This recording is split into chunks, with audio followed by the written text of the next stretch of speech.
That's not right. Hi. Hold on a second. Let me see if I can figure this out. No, don't green screen. Oh, good lord. What is... No, stop. Stop. There we go. um... That button?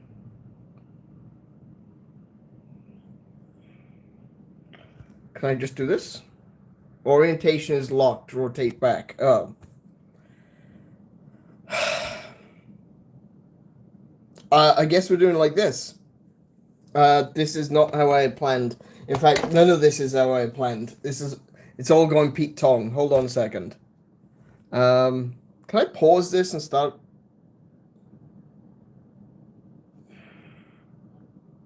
Sorry. Old man trying to figure out technology. Hold on.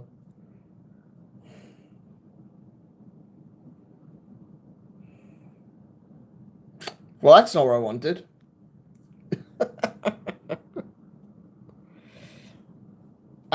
Okay, so yeah, I guess we're doing this vertically. I didn't want to do this. Hold on a second. Hang on. Hold on. Phone being stupid.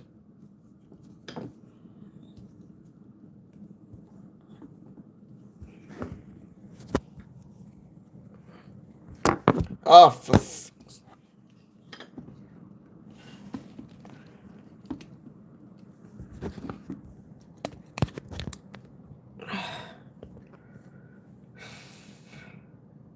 how about there? There we go. That looks fine.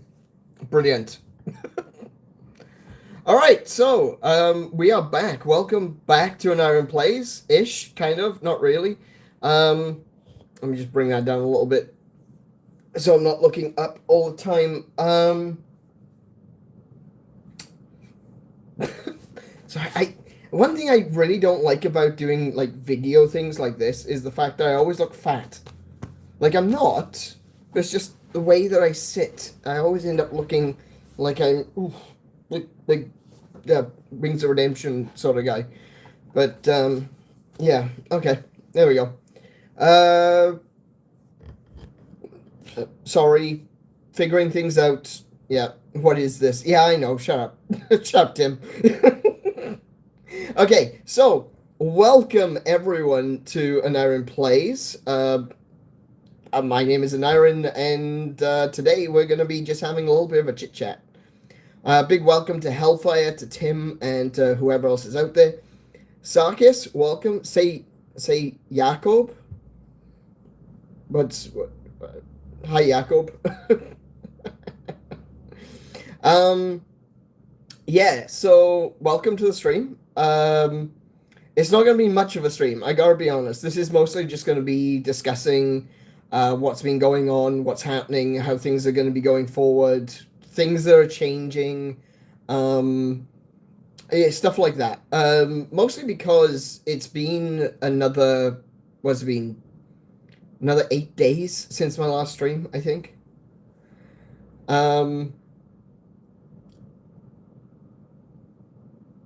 No, Sarkis, I'm not just going to be saying words. So yeah, it's been over a week now since my last stream, and the streams obviously haven't restarted. We haven't been playing games in a while. I'm still in the process of moving. How's my teeth? I will show you my teeth later. Well, I'll show you the holes that are there.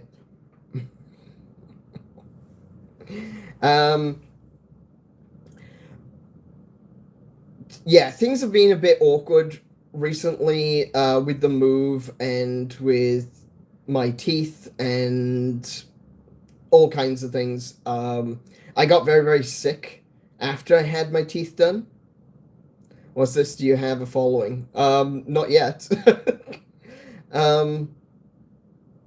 So there's there's a lot to talk about, and I hope that I can explain a few things, the reason why I haven't been streaming.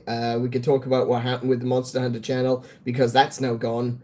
Well, it's not really gone yet, but it will be in the next week or so.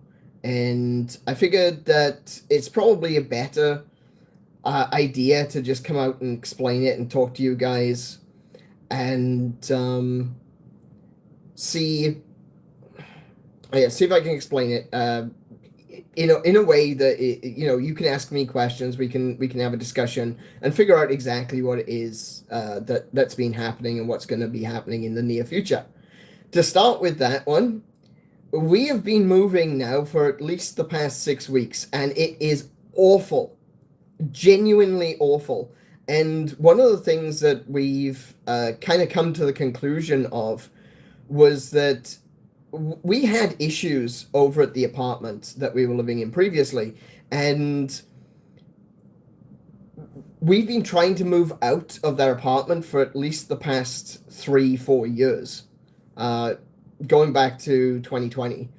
And the problem was that because we were constantly in this process of trying to move out, it's like we've been moving continuously for the past 4 years. So now that we're finally moving, we're all exhausted. Like, we are worn out. We don't know. We're hoping that this is going to just take now this weekend and we'll all be finished. But it's one of those things that it's just taking longer than it needs to. It's so frustrating. You know, there's a lot of stuff that we have to move. We have to move a long way. And it's just become more and more difficult. Who's we? That is my wife, Kiko, and myself. And we're moving in with Plague Doc, a friend of ours, and obviously someone that people on this channel will recognize. Feisty Edits, welcome to the stream. Kiko with a Q. You can see her name just above you there. Just joined you, all right? I'm all right. I'm alive. We're just exhausted, that's all. As you can see, the office is don't look at the floor. Just look at, the office is coming together. The office is coming together really well. But unfortunately, it has just taken a lot longer than it needed to. And I had to have dental surgery just a couple of weeks into moving. And I had 2 teeth out at the back. And the teeth were ruptured into my sinus cavity where I had an infection. So when they took the teeth out, I think you can imagine where the infection went. And I was stuck with a chest infection for the next 2 weeks. All in the process, while we're trying to move. So that has really delayed my getting back to streaming, unfortunately.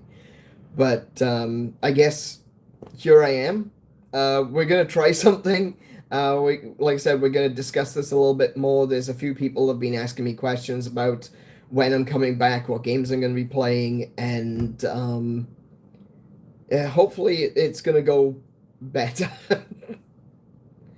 we have May. We've been through a lot recently, but we're getting through it. You got to keep on keeping on. At the end of the day, if we turned around and we said, that's it, we've had enough, we're not doing anymore, then it wouldn't be worth the struggle, The struggle is made worth it by the end. And so we keep pushing, we keep trying, we get to the point where we are, I wouldn't necessarily say comfortable. I'm far from comfortable at the moment, but things are getting better. And I think that's everything's moving towards positivity.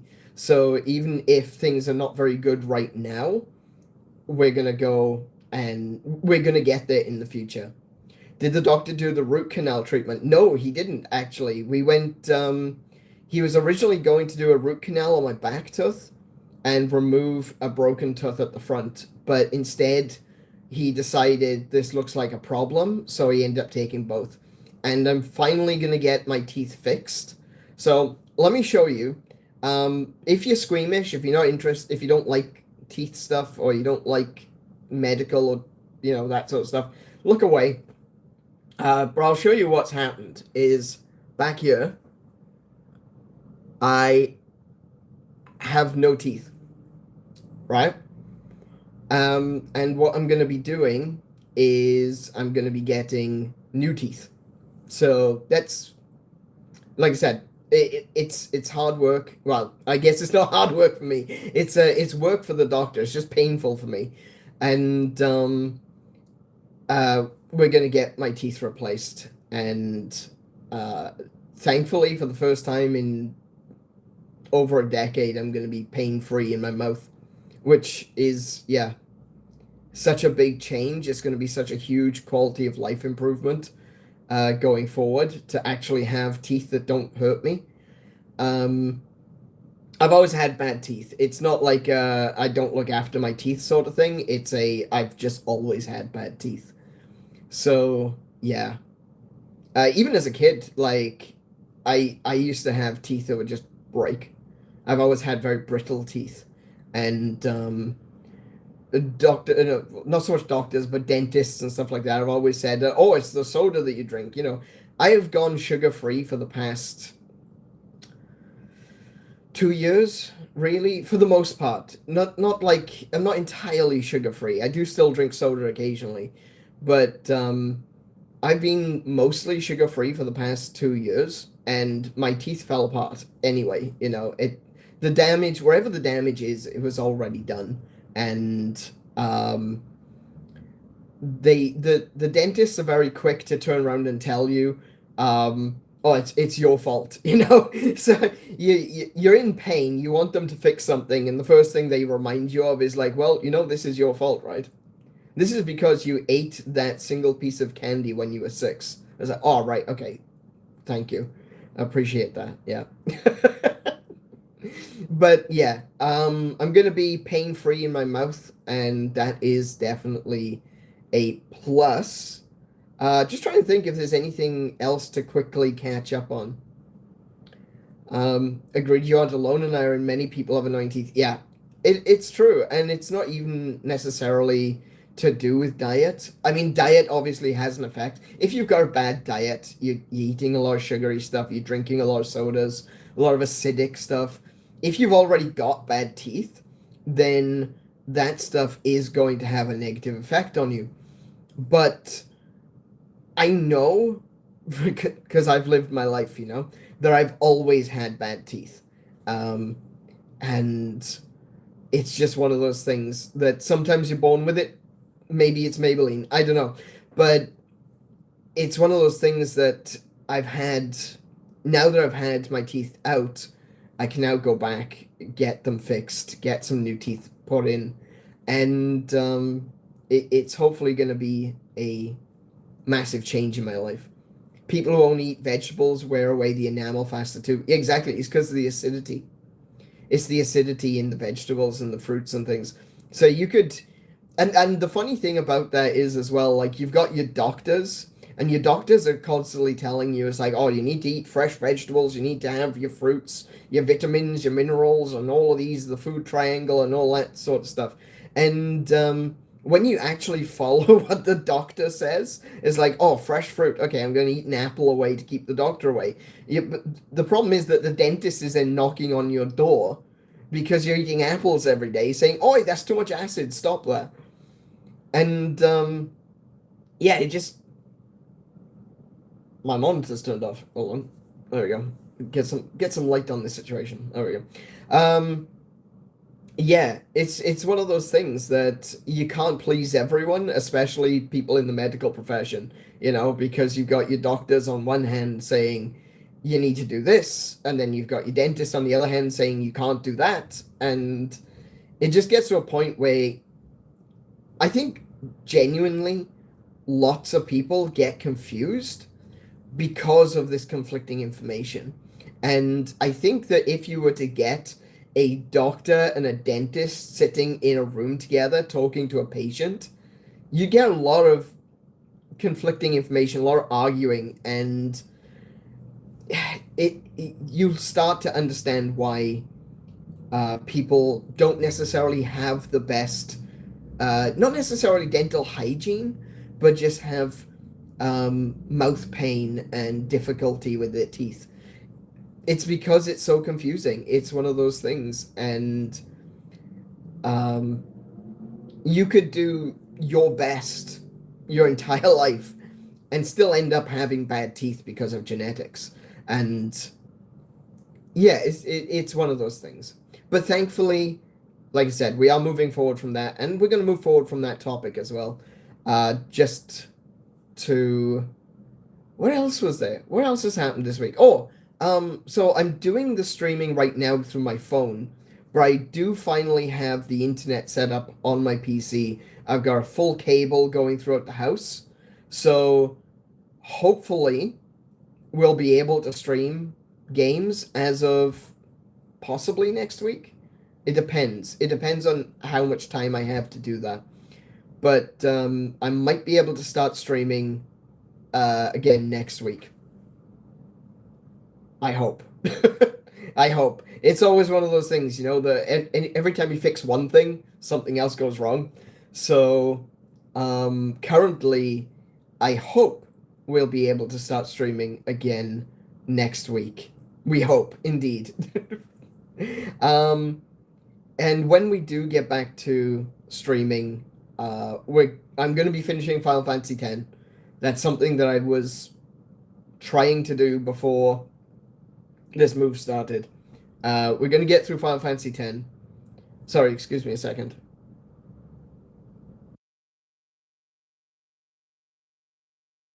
Sorry about that.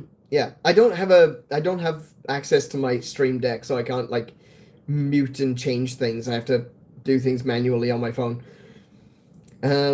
Unfortunately, the move is still in progress, so that will affect the schedule and may be a bit patchy. Yeah, exactly. As Kiko says, we are still moving. It's been 6 weeks. No, it's been longer than that. It's been like nearly 7 weeks now.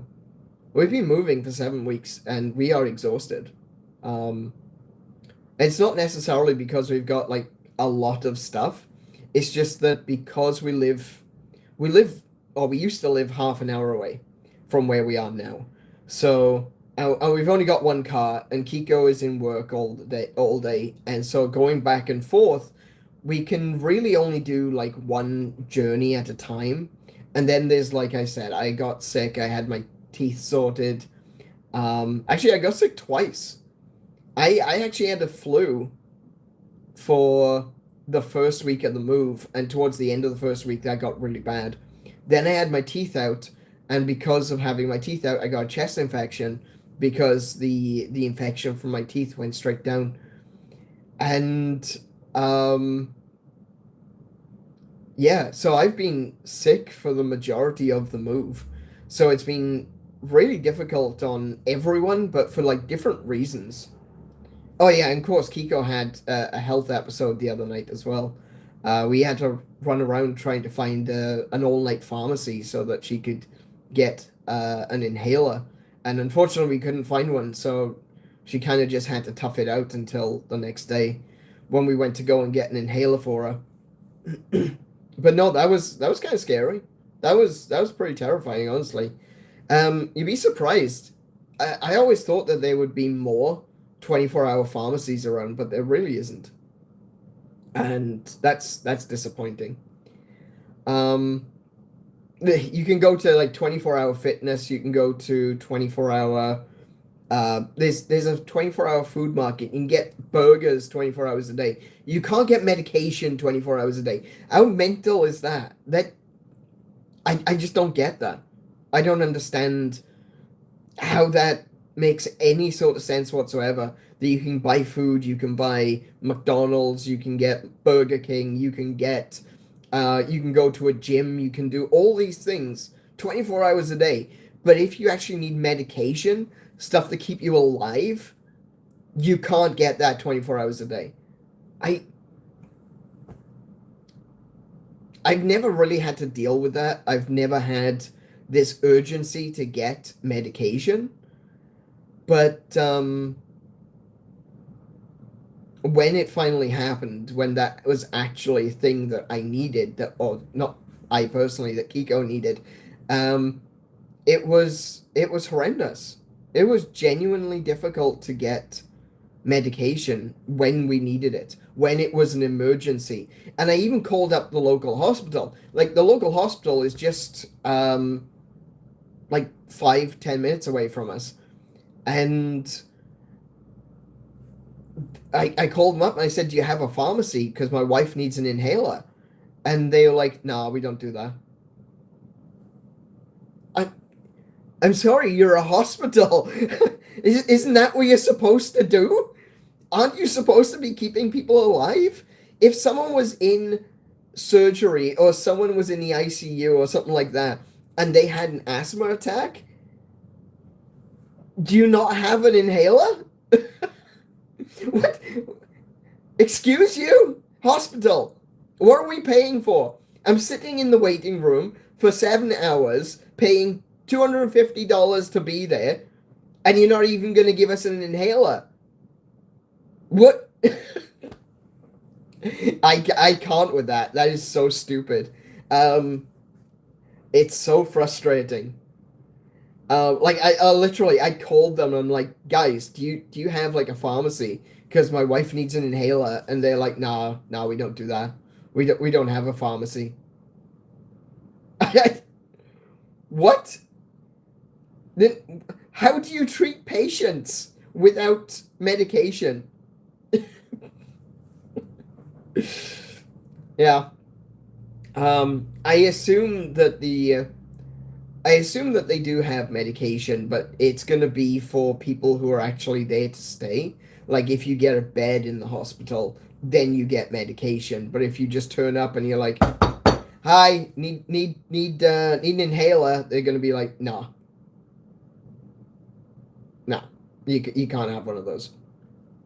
We should have just gone there anyway and made them pump the fluid out of my lungs. My goodness, it's like I said, it's like $250 just to sit in the waiting room. So I imagine if we actually made them do something, they would charge us a lot more than that. Oh, yeah. Or for people who are actually dying. Maybe for people who are actually dying. I mean, asthma is pretty bad. Like, you can die from asthma. So yeah, I don't know. I don't know. I don't know how they really do things around here. I know that it's not necessarily your first place that you go to, but in the UK, where I'm originally from, um, the hospitals don't have a pharmacy for like coming in to fulfill a prescription. But if you were to go there and say, "I'm having an asthma attack," they would give you an inhaler. They just would. It would just, "Here you go, inhaler." Um, but no, when I called and asked about the inhaler, they said no. So I kind of feel like my national health system should have covered for the cost, but true. Yeah, exactly. Like, we in Australia, it's kind of a mix of both the UK and the US when it comes to medical stuff. So we have a thing called Medicare, which you pay into through taxes, but you also then have to pay for you pay to go see the doctor up front, and then you get a rebate. So it's kind of like a little bit of both. It's kind of like I said with the US, where you pay up front, but then it's kind of like the UK, in where a portion of that money gets given back to you. 250. Yeah, it can be just just trying to think, like, in hospital the last time I went there. The last time I went there was 175, if I remember correctly. So it depends on the hospital. Obviously, the price of things has gone up. So I think it's about 250. Yeah. The reason it wasn't technically an emergency was because I could still cough, so I could uncomfortably still clear my lungs. If I couldn't cough, they'd have to do something. Yeah, exactly. So if you're having an asthma attack and your lungs basically shut down, then they have to do something. But if she's still up, if she's still walking around, if you're not dialing for an ambulance, it's not an emergency. You know? I think that's probably how they see it. Um, so yeah, hang on a second. Sorry. Yeah, I've still got a bit of stuff on my lungs as well, but yeah. So that's been the past few weeks, and it's been kind of rough. I'm not gonna lie. I'm not gonna pretend, I'm gonna be all Superman about this and be indestructible. I'm gonna tell it as it is. It's been a tough few weeks, and I didn't really want to start this stream with like, oh hey, check out all these bad things that have happened. But unfortunately, it's kind of started that way. I feel like I may have scared a few people off already. Although there's a few people coming through, I keep seeing the count. Unfortunately, I usually have the count turned off because I don't like to focus on the numbers. But I can see the count keeps going up and down. It goes up as high as like 12 or 15 and then drops down. So I think I've scared a few people off. We're taking turns being roughed up by the universe. It does seem that way, yeah. And I don't want to turn this into a, oh, woe is me. I'm not saying this for sympathy. I'm letting you all know. This is the reason why I haven't been streaming, ultimately. The move is still happening. I've been sick, and yeah. It's been a month. It's been a couple of months, to say the least, Let me just crack open a drink I've got here. Oh, hang on. Look at this.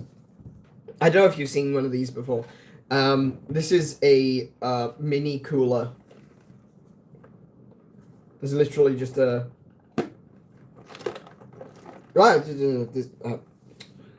when I poured water all over myself. Nice. So this is a cooler just big enough for like one can. Why do I have this? Because it's cool.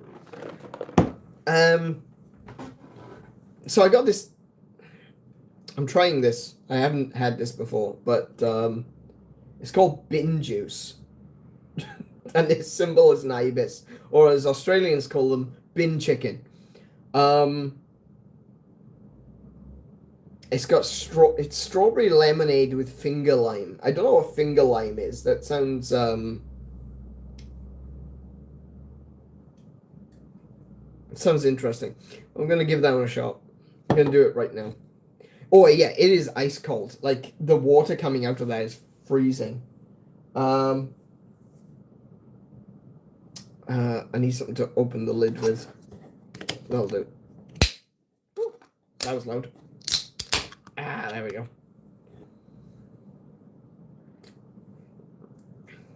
Oh, that's pretty good actually. I don't know what finger lime is, but that's quite nice. Oh yeah. Oh wow. All natural flavors. Yeah. Ladyfinger bananas, I think. I know they are, but I don't know what a finger lime is. No, it's quite nice. That's actually really nice. Wow. Okay, I might have to pick up some more of those. I think Kiko and Plague Doc got it from local markets, so I'll have to grab another couple of these. These are actually really nice. Like, it's not super sweet. It tastes natural. Yeah, it's a soda. It's a soda. It's a non-alcoholic beverage called bin juice. Yeah, bin juice. By the Ibis Company? Ibis Brewing Company. Made with real Aussie flavors, like strawberries and lemonade and finger limes. Sure. No, it's really nice though. It's actually got a really good flavor. I find myself more recently being being less inclined at like really sweet flavors. I do like sweet stuff. Like this is one of the things that's probably contributed to my bad teeth. But I do like sweet things. But I also like more complex flavors. And this is really actually quite complex. There's a lot of bitterness. It's pretty sour, but it's got a sweetness that kind of cuts it all, and it's just really good. Hashtag not sponsored.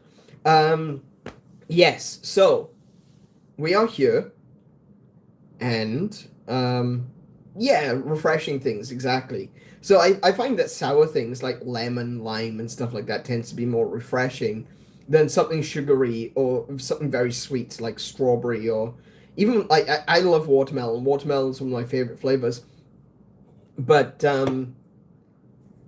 watermelon I find being as sugary and as sweet as it is not quite as refreshing as something like lime. Strawberry and lime is a nice combination. I tend to go for something that's like strawberry and lime. But yeah.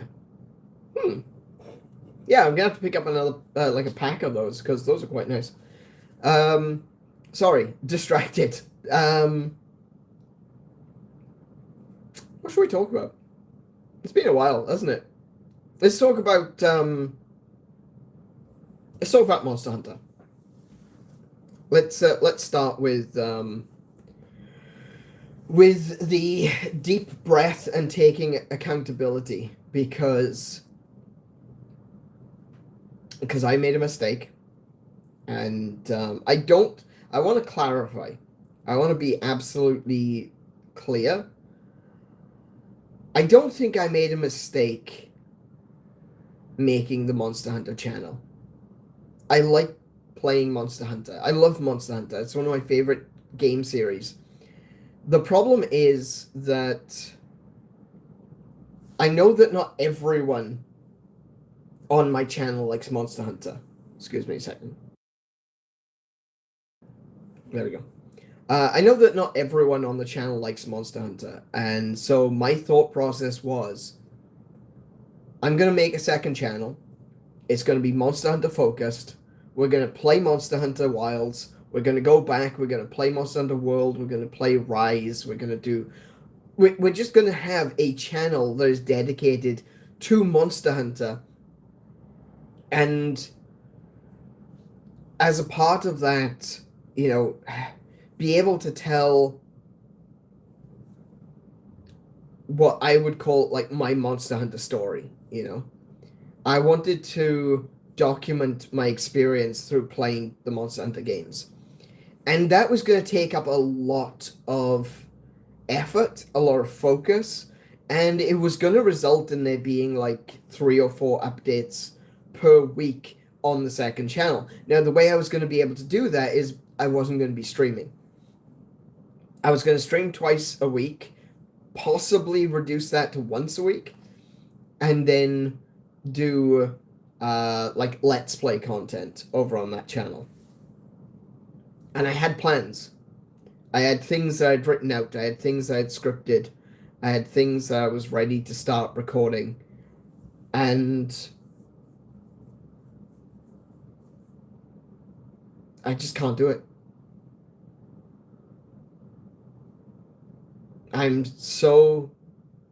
It's upset me greatly to have to do this. It kept me awake. Like, I was lying in bed thinking about this for days. And not that I was in bed. Hold on a second. Hang on a minute. I wasn't in bed for 3 days straight. Let me just be clear on that one, right? But for like 3 days, I was up all night thinking about it because it's the only thing I could think about. Because as I'm getting ready to come back to streaming after this hellish move, I realized that I needed to make a choice.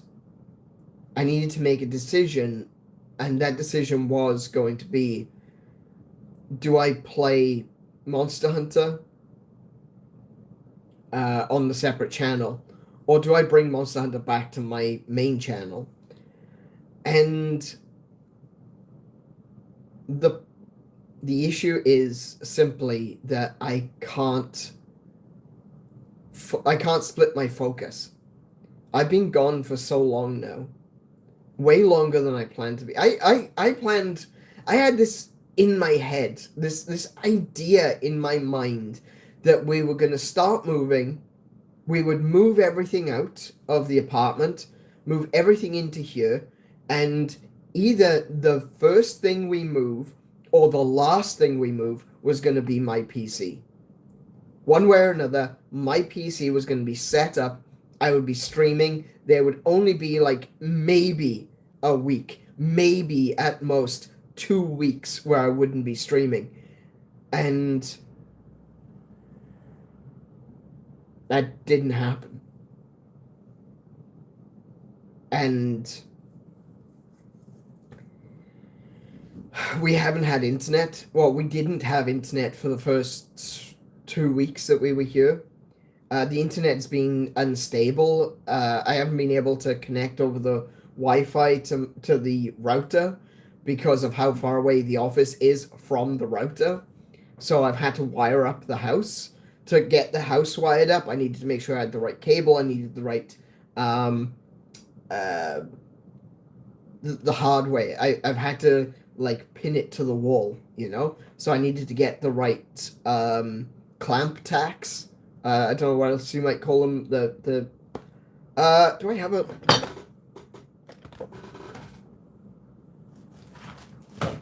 The little things that they're like a nail and then there's a hook attached to it.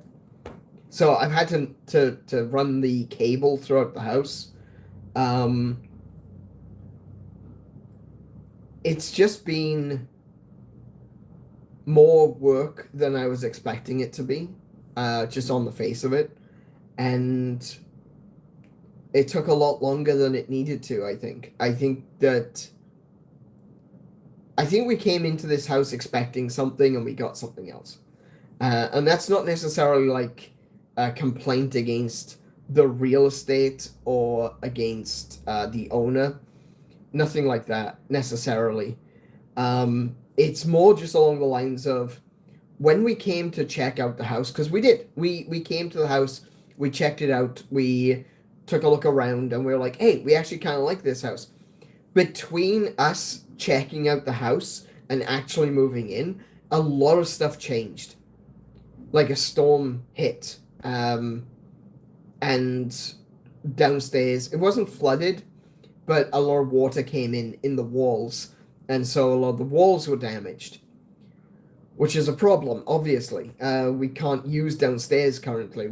We just live upstairs now. The plan was that Plague Doc was going to live downstairs.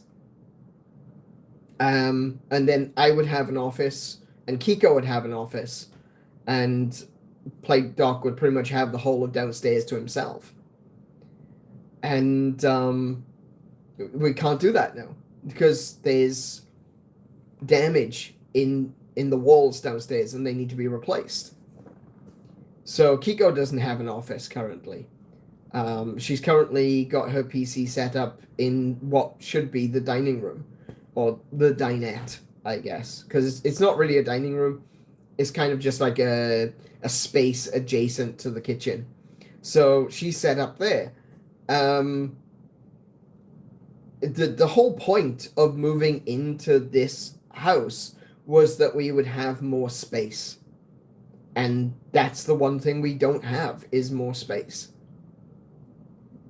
Admittedly, the office is a bit bigger. I think the office is probably nearly twice the size in surface area. Not necessarily, it's not twice as long and twice as wide, it's just twice the surface area. So that's a plus. That's definitely a plus. I can fit more bookshelves in. But currently, we're not living the way that we thought we would be when we moved into this house. And I mean, that's a disappointment. That's difficult, because you go in with an expectation and then those expectations, they're not fulfilled. Plus you're going through all the work to actually move. And then everything else that's happened with our health. So it's been different on top of difficult. But the internet is set up now. We need to talk to our ISP again, because while I've got a full connection with my phone. The internet is still a little bit wonky. Like I can stream off my phone just fine like this, but the internet itself is a little bit wonky, and it sometimes drops out. So we still need to discuss the with the ISP, if they can fix that, if there's something that can be fixed before I start streaming full time again. Because once I start streaming full time, the last thing I want is for the internet to keep dropping out. You know, that's obviously worst case scenario. Is I'm in the middle of a stream and then the internet keeps dropping out, and we've got a lot to do. We've got a lot to do. So sorry, I kind of went on a tangent there, but getting back to what I was saying about Monster Hunter. Sorry, I just realized something. I never actually posted I've gone live to Discord, did I? No, I didn't. Hold on. Sorry.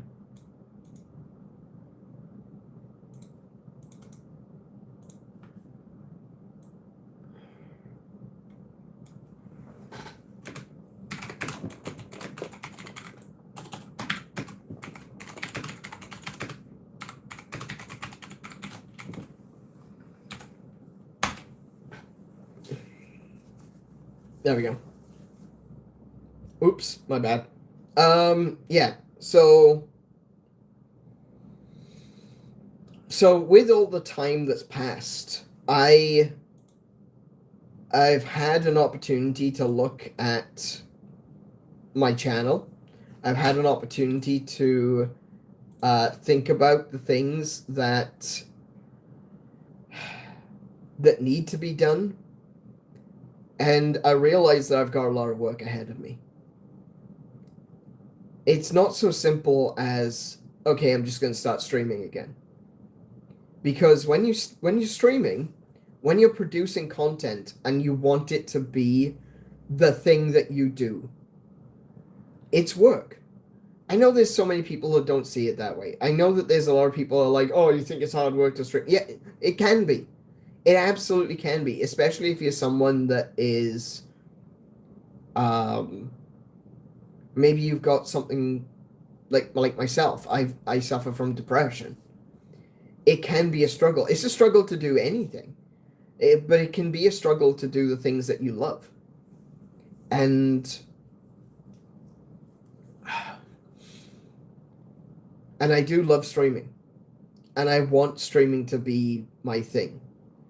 So it's going to take a lot more than just, I just need to start streaming again. I need to put more effort in. I need to work hard. I need to stream as much as possible. I need to be doing additional content. I need to get those videos. I was supposed to have started doing videos in April. Because I'd started rescripting. We talked about this before. We talked about this during New Year's. Is that I'd been rescripting all of the shorts that I was doing and making them into longer form videos. I've done a bunch of those now, and I've not started recording them. I was supposed to be releasing them last month, but because the move, I ended up not doing that. I didn't even get a chance to start. So as soon as the streaming starts up again, I'll be doing a lot of streaming. I'm going to try to do almost daily. I'm going to try going back to just jump straight into doing 6 days a week. And we're going to be doing as much Final Fantasy as we can. Because I want to get Final Fantasy X finished. And we've got a deadline now as well. We've got a deadline. Because the Switch 2 is coming out, and I already promised a year ago that when the Switch 2 comes out and Breath of the Wild is going to get a HD remake, or if Breath of the Wild was to get a HD remake, which we now know that it has, then I was going to be playing Breath of the Wild. And so I've got a deadline. I need to finish Final Fantasy X before Breath of the Wild releases. And I also want to play Monster Hunter. So if I'm going to be playing Monster Hunter twice a week, playing Final Fantasy 2 maybe 3 times a week, as well as then playing a bunch of other games, like, do we want to do another Mario Kart day? We might do another Mario Kart day. The final send-off to Mario Kart 8 Deluxe before Mario Kart World comes out. What else is there? I've recently been doing a lot of grinding in 𝗦𝘄𝗶𝘁𝗰𝗵. So they recently re-implemented the leaderboard in 𝗦𝘂𝗶𝘁𝗶, and I've been working really hard on trying to build my score. So I want to play more of 𝗦𝘂𝗶𝘁𝗶 as well. And there's not enough hours in the day and not enough days in the week to actually be able to do this. So it's that's when I realized that I couldn't do 2 channels. Not because I didn't have enough content, but because I couldn't split my focus. If I was to do streams on the Monster Hunter channel and streams on the main channel wouldn't be able to catch up. I wouldn't be able to get back to where I was. I wouldn't be able to be in that position where I felt like I could bring growth to my channel, because I'd be splitting my attention with a second channel. And don't get me wrong, the second channel was doing really well, but I don't want to be a Monster Hunter streamer. I wanted a Monster Hunter channel to supplement the rest of my streams. I don't want to dedicate every day of the week to just Monster Hunter. And I realized when you're coming back, when you're coming back to streaming, when you're putting that effort in, it's all or nothing. You either focus, do what you need to do, get the work done, and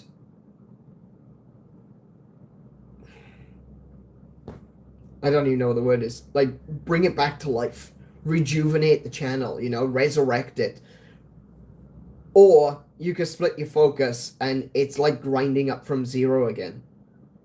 And that's not fun. That's not fun at all, honestly. One of the things that I noticed when I created the Monster Hunter channel was, unlike with my main channel, where I had like, let me just quickly go to my no, videos.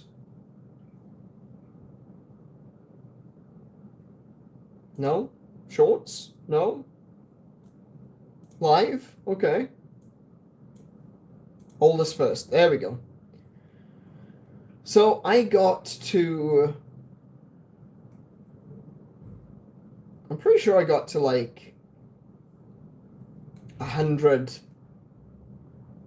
Yeah. I got to 100 subs on...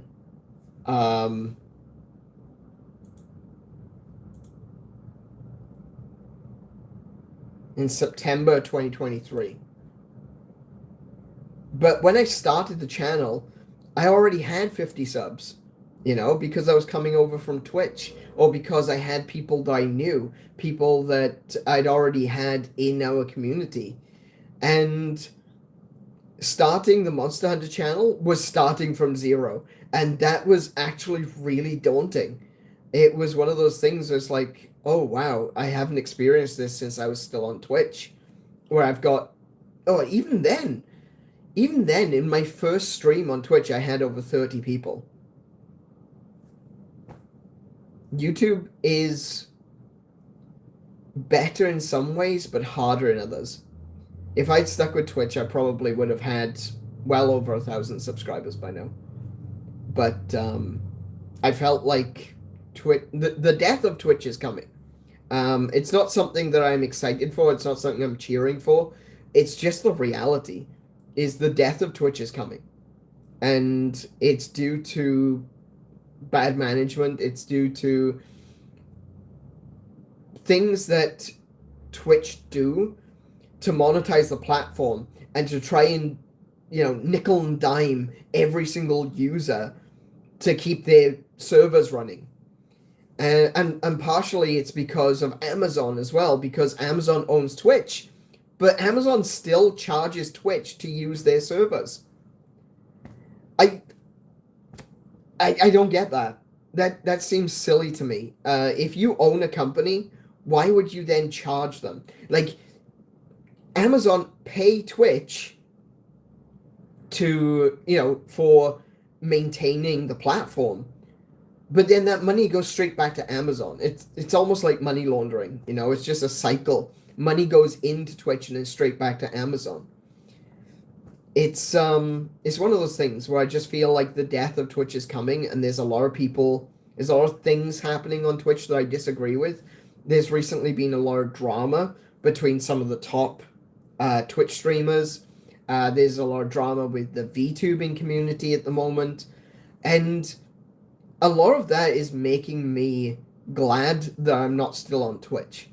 But at the same time, I realized that if I hadn't made the jump to YouTube, I probably would have been doing a lot better than I am right now. But I'm here.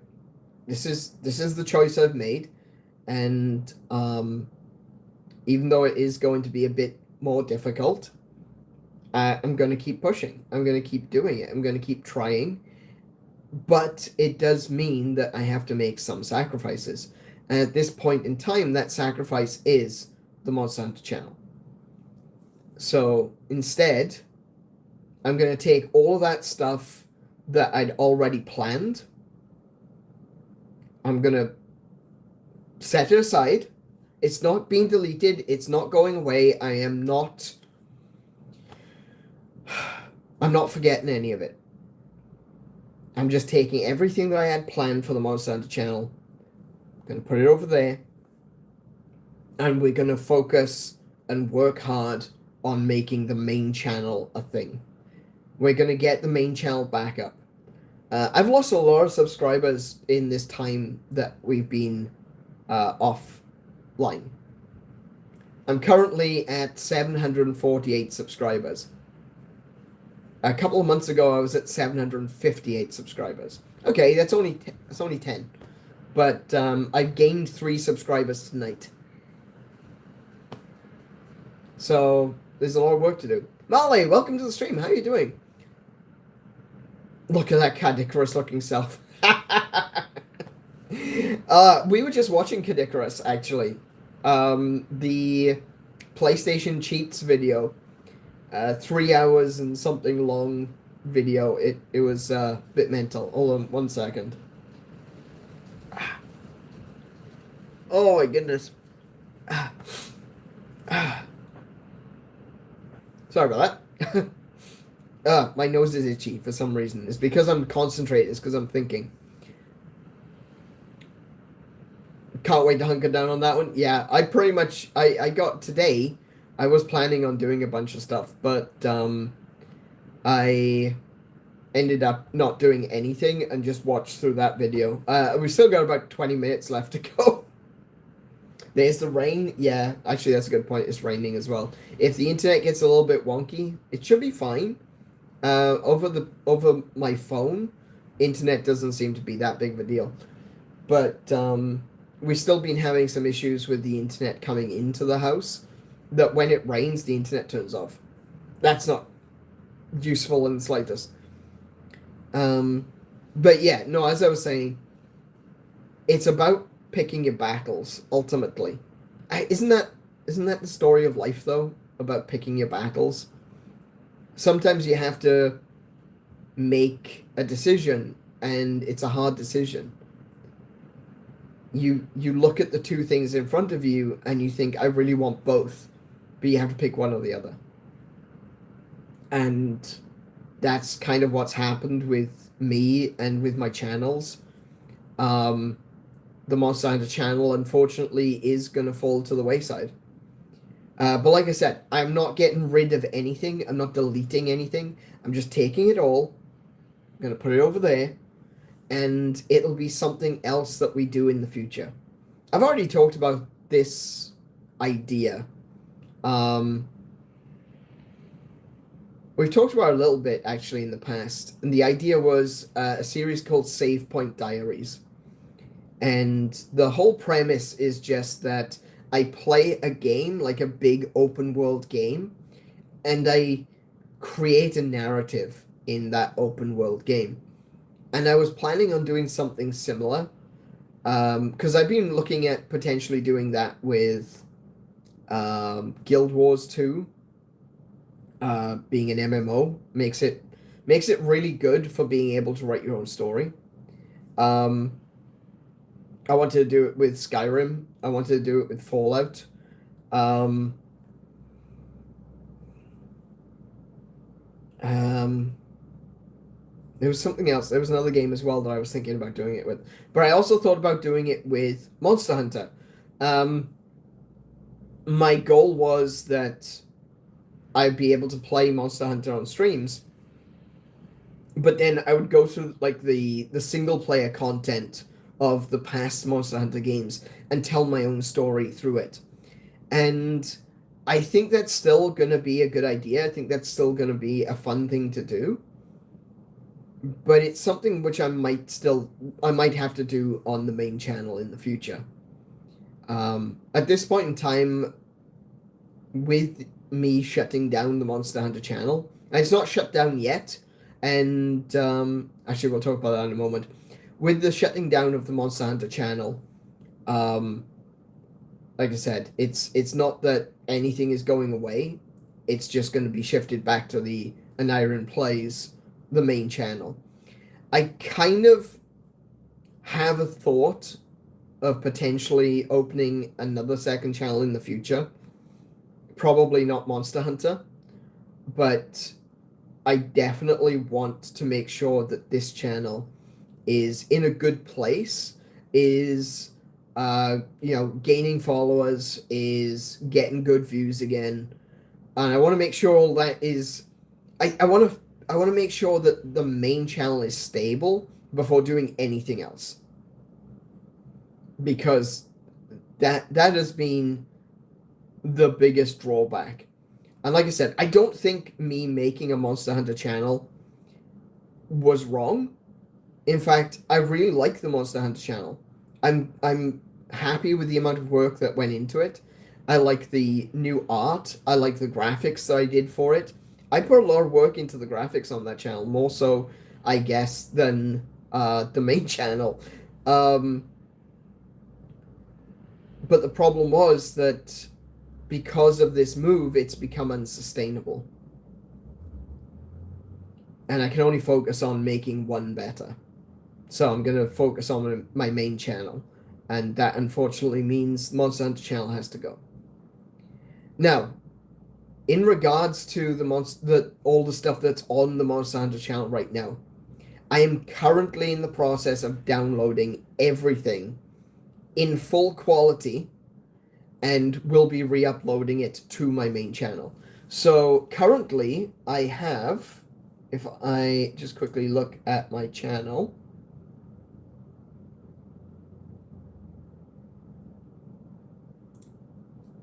sorry, just 1 second.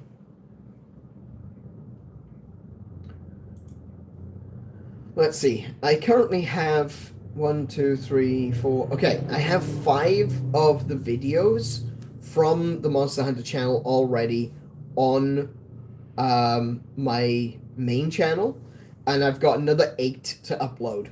So what I'm going to do is I'm going to be working on that over the next few days, making sure that all of the content, everything from the Monster Hunter channel is on my main channel. Then I'm going to start releasing them over the next couple of weeks, and hopefully I'll be able to release those as videos alongside the streams that I plan to do. And look, even if it means that I'm going to be doing more, face-to-face talking head sort of streams going forward, then that's what it's going to be, right? Because I need to be here.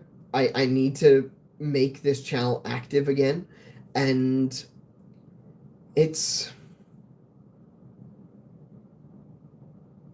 difficult. Honestly, it is right now. Just and I'm not saying that, you know, streaming is the hardest job in the world or anything like that. It's just that currently for us, the position that we're in right now, it is difficult, and it is a bit of a struggle. So we're working on it. We're working towards it. It's going to be better, and like I said at the beginning, we go through those hard things. We suffer through. We go through difficult times so that in the end, the result is all the more sweeter. At the end of the day, we are doing this, or at very least, I'm doing this because I believe this is what I want to do. This is what I want to do with my life. I want to be a streamer. I want to play video games. I want to talk about video games. I want to talk about these really cool things that maybe one day in the future, we're not going to have video games, right? Have you seen the games industry recently? We might not have video games next year, right? I want to talk about this amazing medium, these beautiful things that we have called video games, and because it's something that I'm passionate about. It's something that I want to do. I want this to be my thing. And I haven't been giving the channel the attention that it's needed over the past few weeks, 2 months. And we're going to turn that around. We're definitely going to be turning that around. So I hope you'll be there with me for that. Actually, speaking of, if you're new here, consider subscribing. Doing the YouTube thing. Don't forget to leave a like, thumbs up, and stuff like that. I'm not going to end it. I'm not ending it right now. We're going to have a bit of a chat.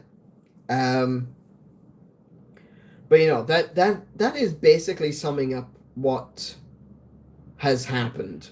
It's taken me an entire hour to sum it up, but no. Okay.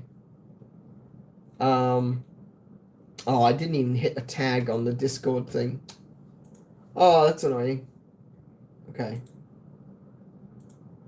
Just want to double check.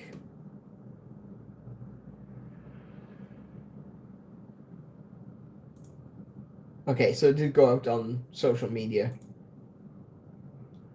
Just double checking all of the socials. Oh, we talked about this a little bit in the last time I did this as well. Don't like it twice. Tim, stop. We talked about this a little bit in the last oh my goodness, that is such a troll post. I love it. Okay. Yeah, we talked a little bit about this. I now have more social medias. I have many more social medias. Ooh, someone's asked me. Oh, poll results. Oh, okay, never mind then. I have more social medias. I am back on Instagram, and I am back. Oh, and I'm on Threads as well. So I now have X, Blue Sky, Threads, Instagram, and of course our community is over on the Discord. All the links should be in the description. One of the things I'm actually kind of worried about right now, I didn't even think about this, is does my description still... Does it have the wrong links? I don't know. I don't remember. Did I change anything?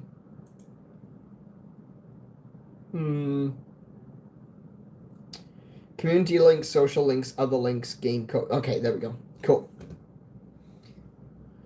Alrighty. But yeah, don't forget to like if you've enjoyed this stream so far. We can just sit and chat for a bit, I think.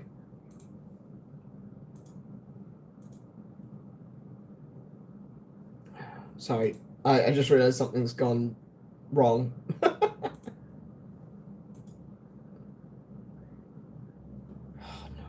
No, come on.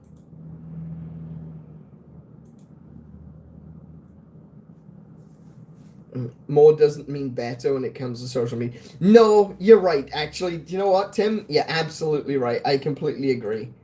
Oh, this is going Pete Tong. Hold on a second. Oh, thank you for the likes, everyone. I really appreciate that. No, I'm just going to close that because something just went wrong with one of my uploads. So rather than worrying about it right now, I'm just going to close everything and just, yeah. Okay. All right. More doesn't mean better when it comes to social media. This is true. And let's have a little chat about that, actually. So I've been using X, or Twitter, for my current account on Twitter was made in 2021, and I've had an account on Twitter since like 2013, I think, maybe even earlier than that. I don't remember. I think when I think the first account that I made on Twitter, I didn't really get Twitter. I was like, why do I need this? I already have a live journal. Why do I need a blogging platform that I can't actually post anything because everything is so short? 120, what was it? It was like 180 characters originally. And so I didn't understand the point of Twitter at the time, whatever microblogging was. And but I've always been on Twitter, and eventually I got used to it. I was actually really enjoying it. Oh, hey, Hellfire, welcome back. Yeah, I was enjoying Twitter, and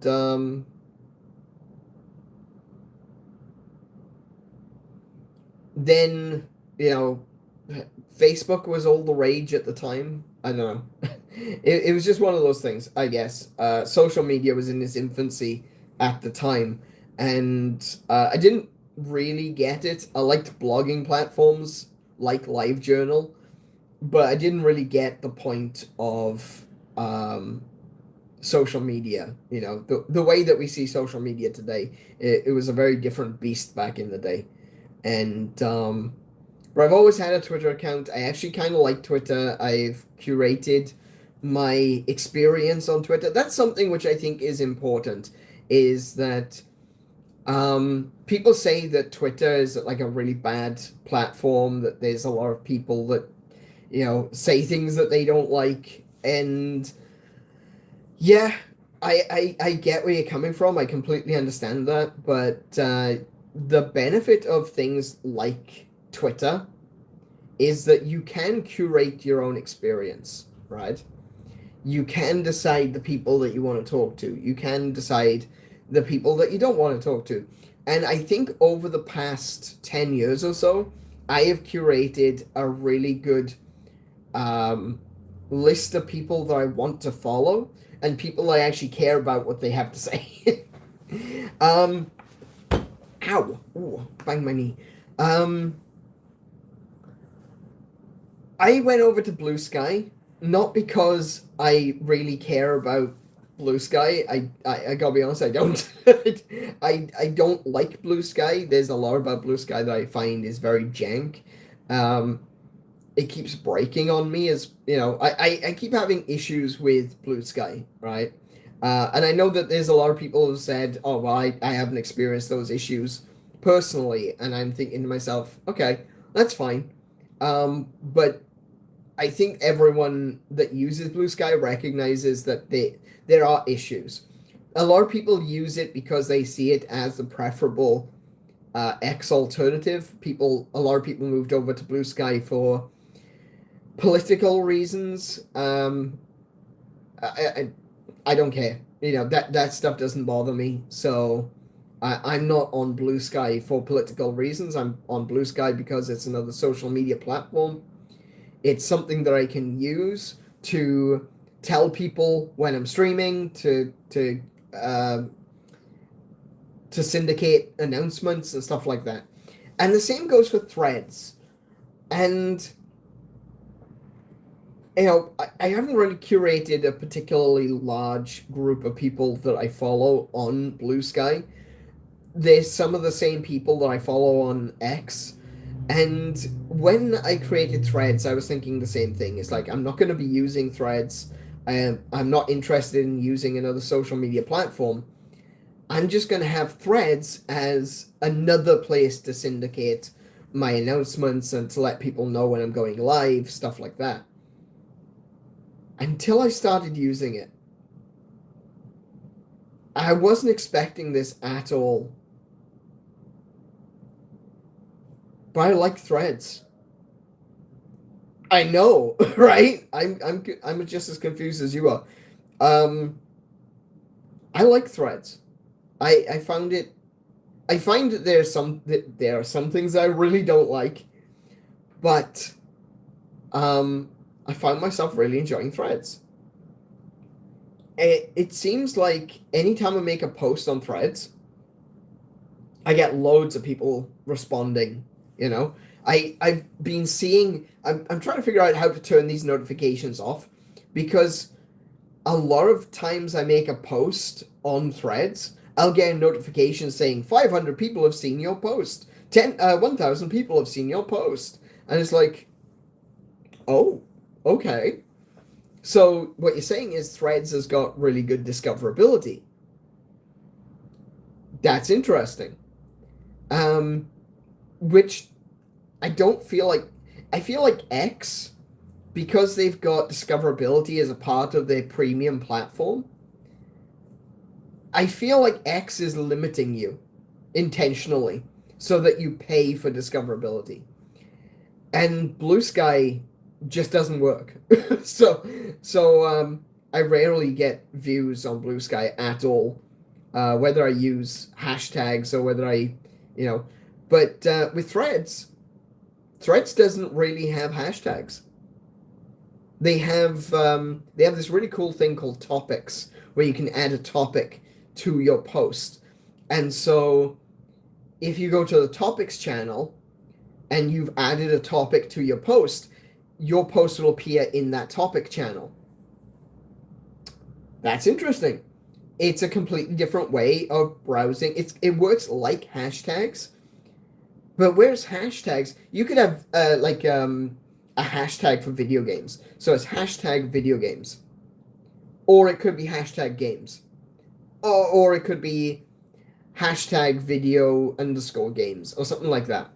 I don't think you can use underscore, but you know what I mean. There are lots of different variations of what the hashtag would be for games. When you go to Threads and you type in a topic, it gives you a list of topics. And you can either create a new topic or you can see what other people have been posting under. So if you type in video games, it'll come up with the topic for video games. You click on that, and your post then appears in that topic. That's so simple and yet so genius, because people aren't making mistakes. You don't type video games and you type it incorrectly, and then suddenly, oh, my post doesn't appear anywhere. Because when you type it in, you select it from the list. And you go, oh, I misspelled video games. I'll select it off the list. It's shockingly simple, and yet really powerful for being able to get your posts out there and for other people to be able to find your posts. And I have gotten so much more attention on Threads than I have on X and I have on Blue Sky. And I'll be honest, I've been enjoying it. I've been enjoying the conversations. Now, there have been some difficult conversations. There have been some difficult people. And sometimes you end up going to a topic and you find people talking about things and you just want them to shut up because they are completely ignorant on that topic. Using video games as an example, I went to the video games topic, and the first 3 posts was just 3 people just saying gamers are terrible people. And yeah, I didn't like that. You know, I've personally got a problem with that. I took that personally. Oh, Tim, sorry, mate. Yeah, you go have dinner. Have a good meal and enjoy. And hopefully we'll see you in a little bit. But yeah, on Threads, I find it I find discoverability is a lot better, and I've had a lot of really good conversations with people, even people who I disagree with, on a lot of topics. Like we talked about video games. One of the things that is obviously the in vogue conversation right now is Nintendo Switch. Sorry, the Switch 2, I should say. And I have had conversations with people that I vehemently disagree with, and it hasn't gotten toxic. I've had conversations like that on X as well, but inevitably someone toxic does find the chat. But I found it so much easier to avoid them on Threads. Somehow, I seem to be dodging toxic people. So I think that Threads is going to become my second major, social media platform, and I'm going to keep pushing using Threads. And if you have an Instagram account, you've essentially already got a Threads account. And so if you've got Instagram, I recommend grabbing a Threads account as well. Like I said, it'll set it up for free. I mean it is free, but you know what I mean. It'll set it all up for you, and follow me over on Threads as well, because I've really been enjoying Threads. Definitely check it out, and check me out as well. I'm on like I said, I'm on all of the social media, the 4 of the main social medias. I'm on Facebook, I'm on X, Blue Sky, Threads, and Instagram. All the links should be in the description. Who's this attractive man on the screen? It looks like you, 𝗦𝘄𝗶𝘁𝗰𝗵. I think it's you. Yeah, it's got your name next to it. Yeah. The handsome man is trying to get me to sign up for social media service. No, I'm not. I'm actually not. Like, if you've got an Instagram, it might not be a bad idea. If you don't have an Instagram, if you're not interested in social media, don't bother. But if you are interested, check me out. I'm going to be on there. I'm going to be chatting about things. I'm going to be talking about things. And in fact, with all that being said, we've talked about the Monsanto stuff. We've talked about the move. Let's chat. Let's just chat. Let's just hang out. What do we want to talk about? I have an Instagram, but I don't use it. Yeah, fair. Adverts. It's sure. Sure thing. Adverts. Yeah, that's what we do. Hashtag not sponsored. Call me. Oh, I was looking for something. I can't find it now. All right, never mind. So what do we want to talk about? Do you want to talk about Switch 2 stuff? Do you want to talk about video games? You have a little bit of gaming news? Go on then, Kiko. Chuck something in the chat for me. And let's see what we got.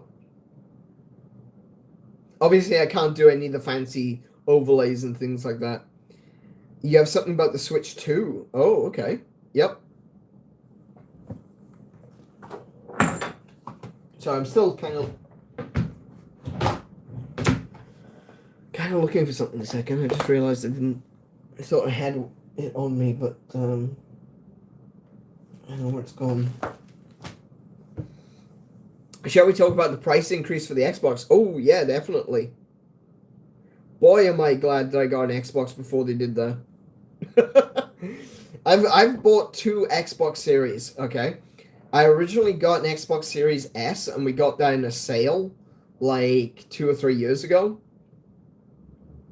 Oh, it'd have to be at least 3 years ago now, because I've had the X for nearly a year. We got an Xbox Series S originally, and it was on sale. It was like in a Christmas sale. So we got that, and then a few years later, we got the Xbox Series X, and the reason for that was because I wanted to get physical games. I was ordering some Xbox games from Limited Run. And so we got the X, and when I bought it, I went to get some games for it. I ended up buying Hogwarts Legacy, Red Dead Redemption 2, What was the other game? Witcher 3. And I took a look at the back of the box and I'm like, wait a minute, every single one of these games is basically just an unlock code.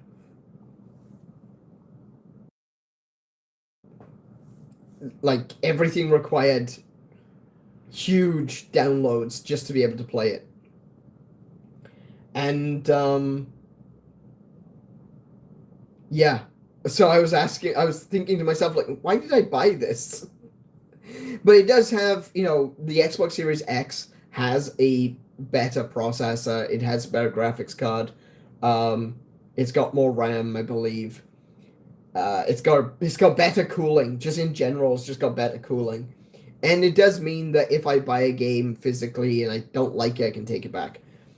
But yeah, I've got the X and the S, and now they're putting the price up, and I'm like, I'm glad I bought it now. Hang on a second. Let me just see. Remember how back before the Switch 2 was even announced, we kind of had confirmation because Genki was talking about all of their Switch 2 accessories. Yes. Genki repeatedly boasted about accessing info that they shouldn't have. And 2 hours after the Switch 2 Direct, they did their own Direct for their Switch 2 compatible products again. Now Nintendo is suing them. That's what you get. I'm sorry. Nintendo is a pretty litigious company, right? It's arguably one of their worst traits. Let's be real. But, yeah, Genki were a big deal. Like, they were going around and they were talking about, we've got access to all this information. We've got all of these, the specifications. They were, like, I thought that what they were doing was kind of in a gray area because they were trying to advertise their products as at the, was it the Consumer Electronics Show? I think it was the Consumer Electronics Show. So they were, it was, they were at CES, and while they couldn't advertise the Switch 2, because they were making products for the Switch 2, they were allowed to advertise their products. And so they were kind of in a gray area, because they were kind of announcing products for a console that hadn't been announced yet. That's a problem. If you go ahead and you announce a product or announce a game, that is actually illegal. You can't do that. Only the person who's creating the game or creating the console has the right to actually announce it. So if Nintendo came out and they turn around and say, oh, we're making the Switch 2, then everyone else is able to go, oh, okay, we're working on a game for the Switch 2. But when it comes to peripherals, it's a little bit more of a gray area. You can actually get away with posting, we're making products for an upcoming console. You can't, you shouldn't use the word Switch 2. Let's be real here, right? If you use the word Switch 2, that counts as announcing a console ahead of time. But what you can do is you can say we have products that are coming out for a new system. Genki, like I said, I thought Genki were kind of in a legal gray area where they'd be able to get away with it. But they did go a bit too far. They went too far. They said a bunch of stuff that they really shouldn't have. They talked about the fact it was Switch 2 gear. They essentially announced the Switch 2, and they essentially announced a bunch of features for the Switch 2. Because one of the things that they were talking about was a camera. Like, okay, yeah, you shouldn't have done that. You definitely shouldn't have done that. You can't go announcing features for a console that hasn't been announced yet. You can't do that. That's very, very illegal. And you especially don't do that with Nintendo, because Nintendo, they're gonna go for you. It's going to happen. But they talked about the magnetic rails. They talked about Let's think. They talked about the magnetic rails. They talked about some of the features of the Pro Controller. They talked about the camera. They talked about external microphones. They had a whole host of products, which was basically announcing the Switch 2 features. And yeah, they've gotten themselves into some shit, clearly. According to the papers, if, and that's an enormous if, Genki were partnering with Nintendo at all, they may have outright lied.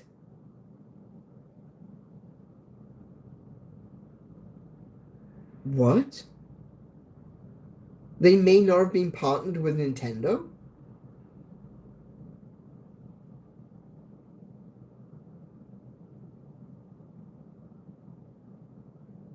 They're being done for malicious competition practices.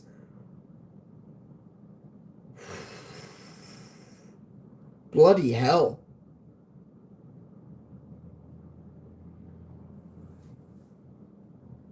So they may not have even been partnered with Nintendo.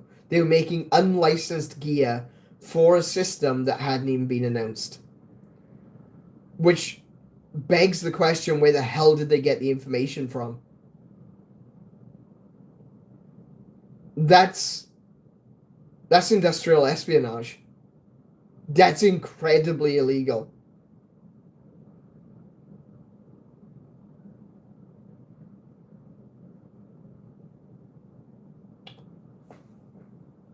They even had on their website, can you keep a secret because we can't?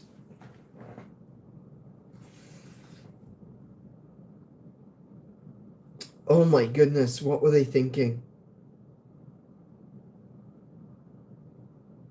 That's insane. How? I'm sorry, right? I I don't like when Nintendo get litigious. Let me be perfectly honest with you guys, right? Let me be real. I tend to not talk about this sort of stuff because at the end of the day I play a lot of Nintendo stuff, and people on the internet, they don't seem to get nuance, you know? If I play Nintendo games and I say that I don't like Nintendo, I don't like some of the practices of Nintendo, people will call you a hypocrite. They won't be like, oh, okay, so he likes the games, but he doesn't like this aspect. They immediately go, oh, you're a hypocrite. You say that you don't like Nintendo, but you play this game. Yeah, Legend of Zelda is my favorite game series ever. But there are things about Nintendo I don't like. So I don't like the nuance conversation. It feels like walking on eggshells sometimes, because people are very quick to throw accusations at you. But here's the nuance. Here's the gist of everything, right? I don't like how litigious Nintendo can be, but I have seen numerous situations that has led me to believe that Nintendo doing, what's the word I'm looking for? Nintendo do certain things which lead you to understand that some of the stuff that they do is for a reason. Let's take AM2R, for example. Everyone was up in arms. Oh, how dare Nintendo copyright claim that fan game? And to a certain extent, I agree. I don't misunderstand. I'm not saying that they were morally correct to do that. But there are a few things which are very important to note. Firstly, Nintendo could have shut down that, like, legally speaking, they were in the right. Okay? It doesn't matter what you think. It doesn't matter whether you believe that morally they should or shouldn't do it. Legally, they were in the right. They had every right to go after someone that using their IP, and they actually had a responsibility to do so. That's called trademark. Now, I don't know if you're aware of trademark law, but here's the skinny of it, right? When it comes to copyright, you can't lose it. If you create a game and someone else creates a sequel to that game, in terms of copyright, you still own the copyright.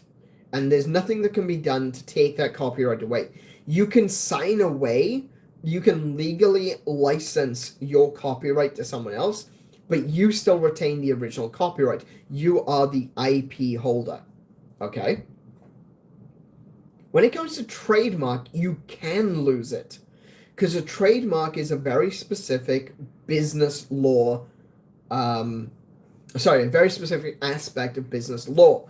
If you've got a trademark, so like the Nintendo logo, if you've got you've got the Nintendo logo, but someone else starts trading using the Nintendo logo, if you don't fight for it, you can lose it, right?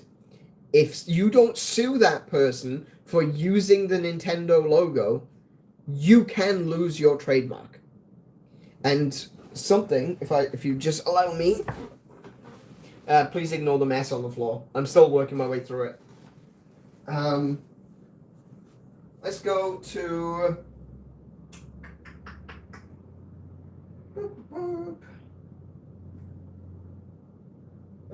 where is it? Oh, excuse me. All right. So,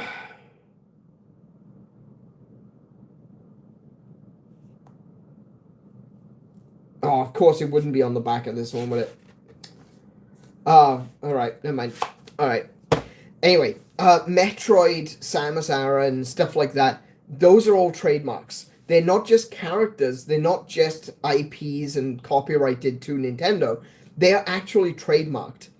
And the reason that they do that is so that Nintendo are the sole owners, the sole proprietors, and the sole people that are able to create games in that franchise.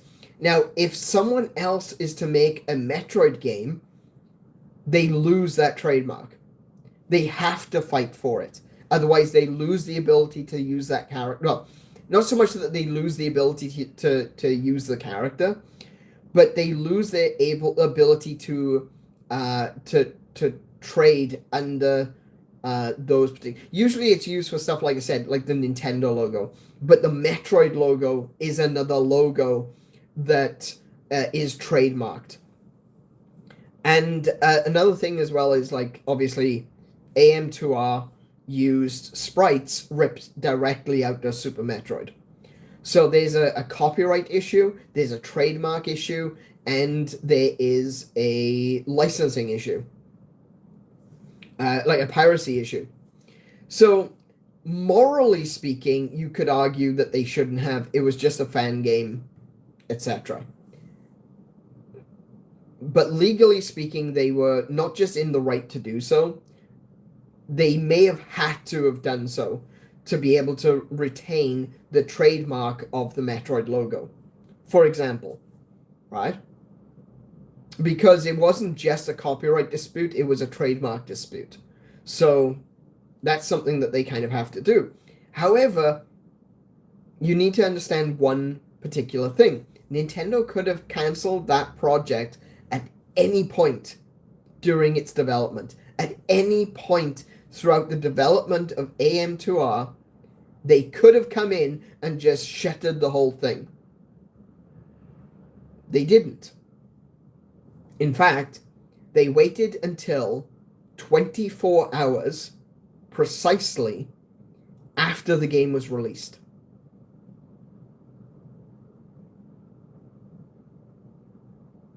Interesting, isn't it? And they didn't sue him. They just asked him to take it down. Obviously, they had... how long did it take? It took like 3 years to make that game. At any point during those 3 years, Nintendo could have shuttered the project. But they waited for 24 hours after it was officially finished. They did that on purpose. They did that because they wanted the game to propagate. The other aspect of it is competition, because Nintendo themselves had remade Metroid 2 for the 3DS. So there was a little bit of a competition aspect to it. Ooh, excuse me. There was a little bit of a competition aspect to it as well, in that, you know, are you gonna buy Metroid 2, or are you gonna play this free version? So there was a competition aspect to it, but it was primarily copyright and trademark. So, with that in mind, you gotta understand that sometimes there's a legal requirement to defend your own property. A lot of people don't like to take that into consideration. A lot of people just like to say, oh, Nintendo bad. And don't get me wrong, they have done a lot of really bad shit that I do not agree with. They've copyright claimed a bunch of stuff that they absolutely should not have. They have taken down, sued people, sued companies in ways that I think went too far. There were people that have been sued and they owe Nintendo like $1,000 a month for the rest of their life. And it's stuff like that I completely disagree with. But then you get to the way they treated AM2R, and you have to stop and think, no, they did a charity that to a certain extent they did a charity there. Could they have left it open? Sure, maybe. But they did allow the game to propagate. You can still get AM2R. Right? Even though the original creator, the developer, took it down, you can still find it. You can find it anywhere. I can type in AM2R right now and download a copy. And the reason for that is because once it's on the internet's forever. We're not going to lose access to it anytime soon, because there are so many people who within the first 24 hours downloaded that game. It's always going to be available. Nintendo knew that. Of course they knew that. They are the most litigious company in the world. Hang on a minute. I just realized my power's about to go out. Hang on. This happened last time. Don't look at my bald head.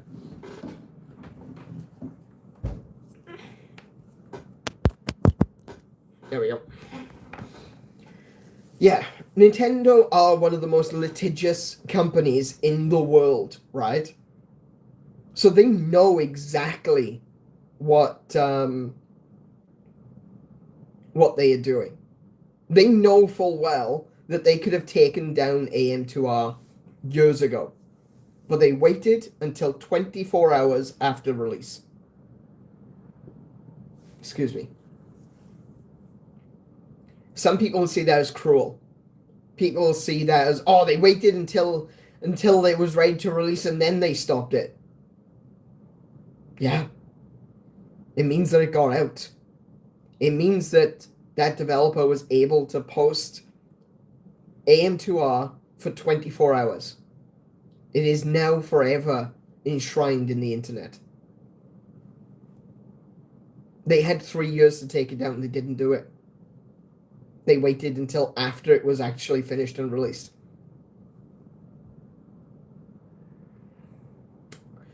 That says a lot to me. That says a lot to the character of it.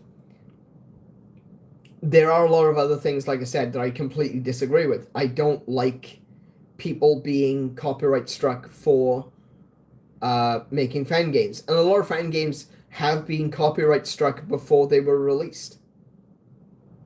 Which is disappointing. And there's so many Nintendo get a lot of flack for the Pokemon games to get shut down as well, and that's mostly Pokemon Company. It's not actually Nintendo that's shut them down. But yeah, anyway, sorry. A bit of a tangent there. But when it comes to stuff like this, when it comes to Genki, they are definitely screwing around, and they are definitely going to find out. You know, pretty crazy that Pal World won their lawsuit. No, that was expected. Like, I didn't think that Pal World would lose. It was such a silly lawsuit. That's a good example though of a lawsuit which I disagree with. To a certain extent, I feel like the people who were making Pal World knew exactly what they were doing, right? They knew they were making a Pokemon clone. That's what their stated goal was, you know, a monster catching game with a difference. And they had the whole Pokeball thing, where it was like Pal Balls or whatever they called it, which you throw at them, and it was Pokemon. It was literally Pokemon, except it had guns, and it was kind of like a sandbox. So they knew exactly what they were doing with that. So I kind of feel like that's a bit of a FAFO as well. F around, find out. And but I never thought that they would actually lose the lawsuit. I wanted to see them get shaken up a bit because they were clearly ripping something off. But at the same time, they were never going to lose that. If you go to Genki's website, they're labeling all of their Switch to accessories line as the Genki Glitch 2, which is fooling no one. Yeah, and see, that's the sort of thing that can get you massively sued. Let's be real, right? Oh, a minute. Let me just bring my keyboard a bit closer. Genki Switch 2. The Glitch 2 accessories. Oh, wow, that is uncomfortable.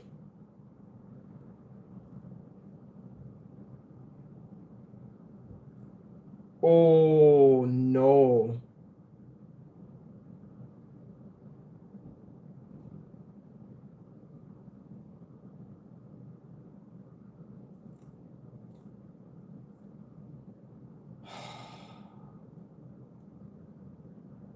Don't get me wrong though, I love their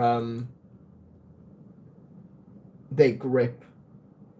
They've got this really cool case which clamps around the Switch 2. It's really nice.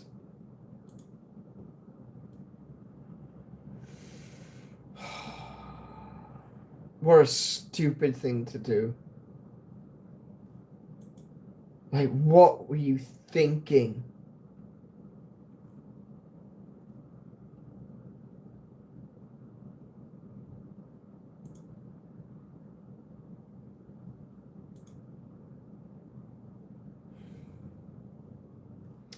Yeah, this is definitely like I said, this is a FAFO situation.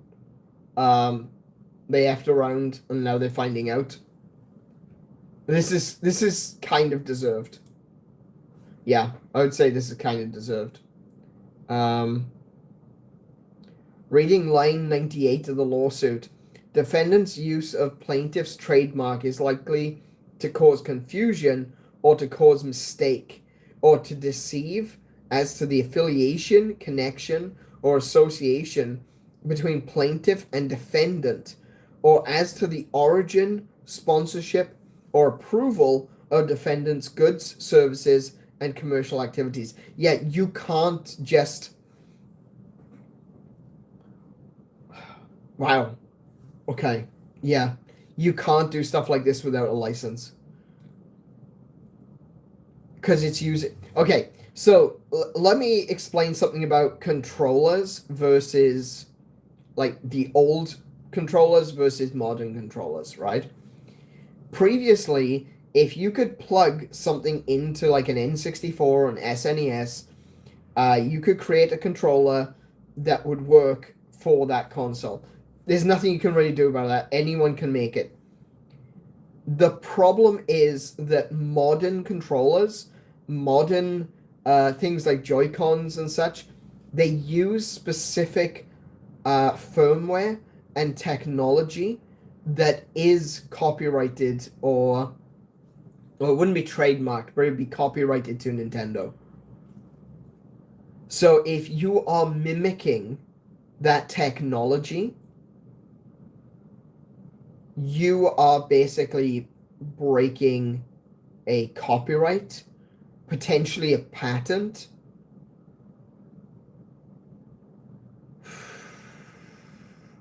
And just also the fact that they essentially announced the Switch too early. That was the other thing. Like the all the Genki stuff came out in the Consumer Electronics Show last year. So that is, oh my goodness.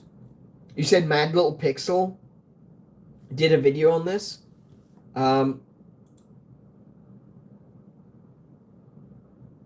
Obviously I can't watch the video. If I was doing like a proper stream, I would. But at the moment I can't actually react to the video. Let me find the video though.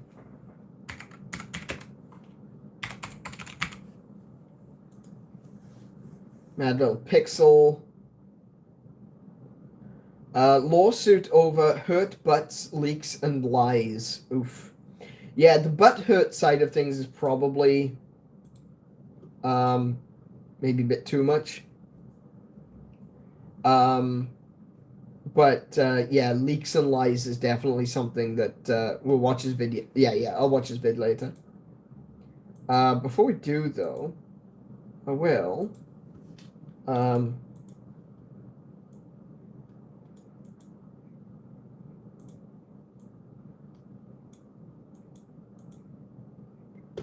Stop. Why am I having trouble with the YouTube? I'm having so much trouble with YouTube tonight. I don't know what's going on.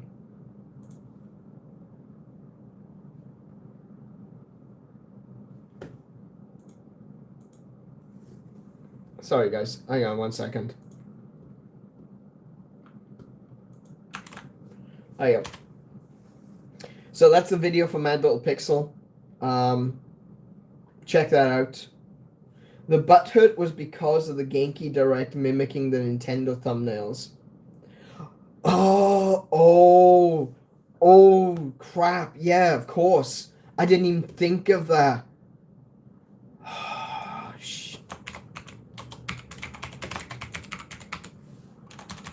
No way. There's no way.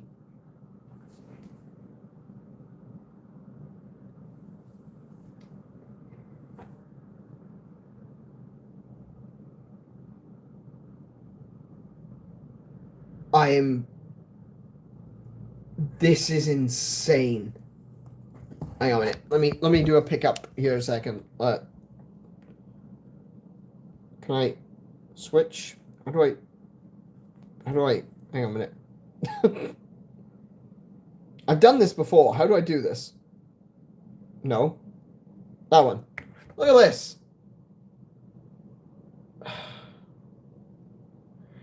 I'm sorry, how do you think you can get away with this?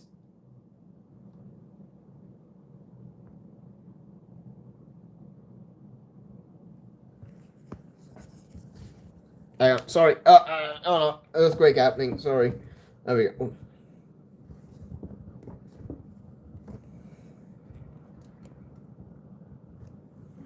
2 hours after the Switch 2 Direct. That's insane. Like, genuinely, how do you think you can get away with that?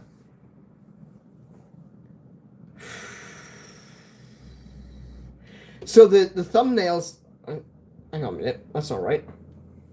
Excuse me. My hair. There we go. that's the correct camera. So they called... On the thumbnails, it says Genki Indirect. But when the video actually starts, it says Genki Direct. Yeah.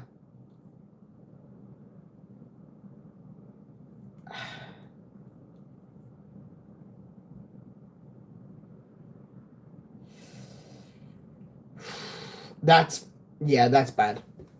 That's playing with much fire, to say the least. To say the least. That is so bad. Should they be sued? That's a tough question. Honestly, that is a tough question.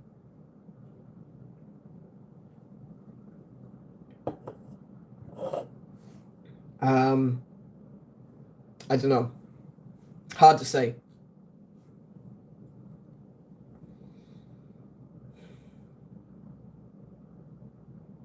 Probably. Honestly, probably. They probably deserve it. This is definitely a FAFO situation. And, like, they knew that the Switch 2 wasn't announced yet. They knew that Nintendo was about to announce it. They obviously knew what agreements they had with Nintendo.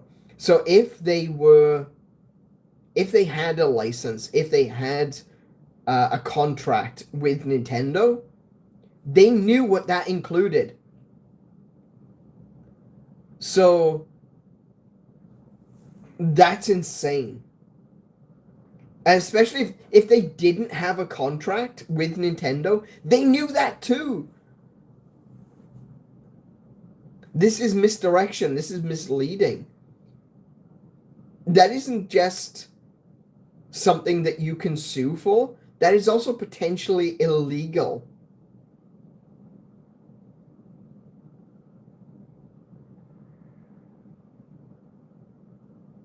Because it's what's the term? Deceptive practices.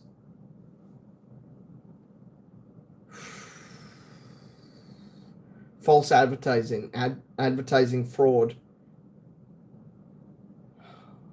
Yikes. That's, yeah, okay. It's so dumb. First they kept acting like they were Nintendo's pals, and then acting like they were acquiring info in a naughty way. Excuse me. Inconsistent representation of their stance with Nintendo. Well, one way or another, they were lying. Because either they were working with Nintendo, or they weren't. Both are not true, you know? I found a tweet for you, for the viewers, the CEO of Genki in their post. Oh, okay. Hang on a minute. I can get to that. Let me have a look.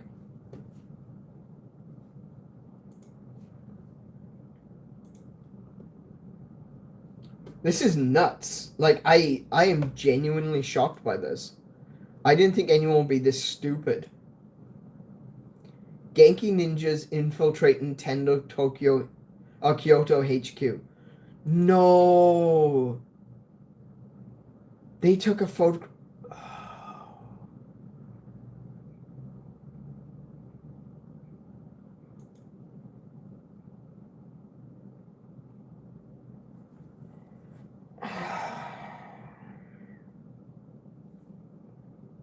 Yeah. Yeah.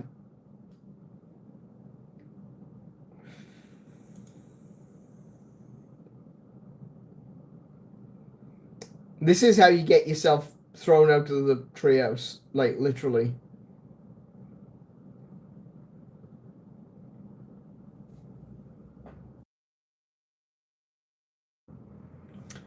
Hang on, there's another one here. A note from the Genki team. You may have seen that Nintendo recently filed a lawsuit against us. We're taking it seriously and working with legal counsel to respond thoughtfully. What we can say is this. Genki has always been an independent company focused on building innovative gaming accessories for the community we love. We're proud of the work we've done, and we stand by the quality and originality of our products. They are not original products. They are products for the Nintendo Switch 2. That's not original. That is derivative. Hey, Moa, welcome to the stream. How are you doing tonight? Let me read that again. What we can say is Genki has always been an independent company. Okay, so they're saying that they don't have a partnership with Nintendo. building and innovating gaming accessories for the community we love. We're proud of the work we've done, and that's fair, even if they're not officially licensed, even if they are like third-party controller makers and stuff like that, even if it is derivative products, it's still fine to be proud of the work that you've done. It's still work, it's still effort that people put in to make these products. So that much I can say, the work they've done, the quality of the products, okay, if they're proud of that, good for them. That's fine. Originality of our product. Originality, like I said, it's all derivative products, so I don't know about originality. But yeah, go on. While we can't comment in detail, we are continuing preparations to fulfill orders and showcase newest products at PAX East this week. That's not going to go well. If they've received notice of a lawsuit and they're going to continue to make the products anyway, and they're going to be revealing new products at PAX East, that is going to poke the bear. That is like, you've already pissed off the beehive. Now you're sticking your dick in it.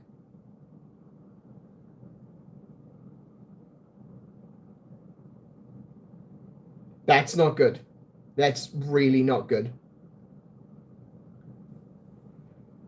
I'm good and dead from lots of weekend class. Oh, that's not fun. What happened is a company called Genki. They announced a bunch of peripherals for the Switch 2 last year, prior to Nintendo announcing the Switch 2. That always goes well. Historically speaking, if you announce something for another console that hasn't been released yet, that always goes well. Basically, they revealed a bunch of the features of the Switch 2 early.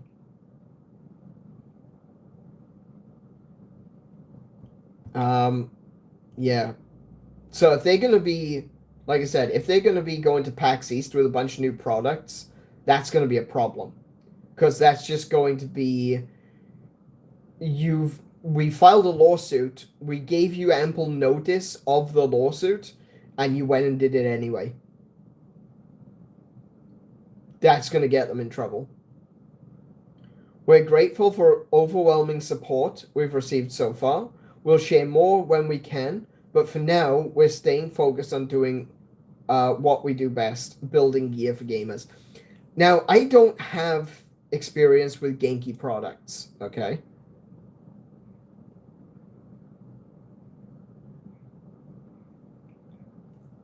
I've never used them. I've used 8-bit dough. I've used Ghoulie Kit.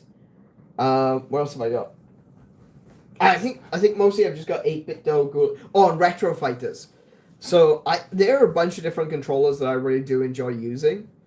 I've never used Genki. I was thinking of getting a Genki.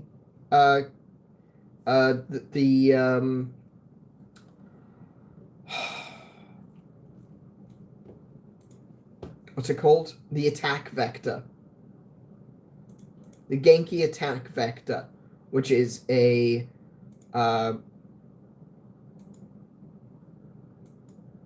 basically it's a bunch of handheld stuff that you attach to the controller.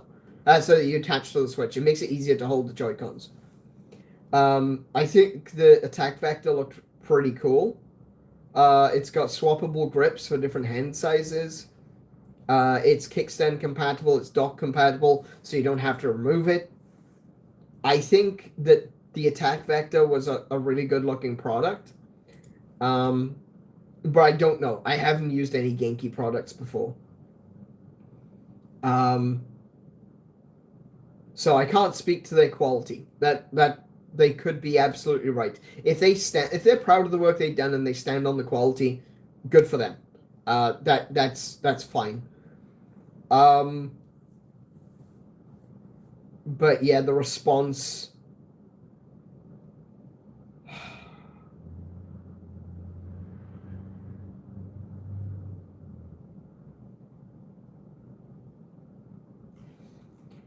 Yeah, the response, like the top response is, you guys are absolutely cooked. Pretty crazy that you would showcase a 3D printed Switch 2. Genki. Seriously.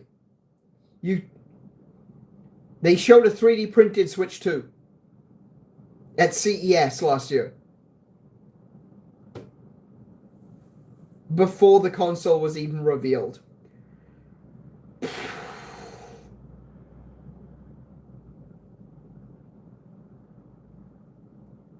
People, yeah, everyone is saying the same thing. We are genuinely curious how you think you can win this.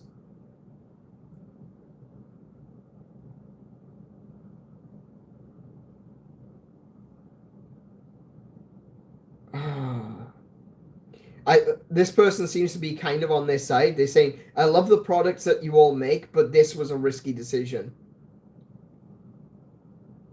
Hope it doesn't affect the company too much, but I hope you learn from this mistake. Yeah. You posted another company's copyrighted material before it was okay to do so. Yeah, you are not going to win this battle.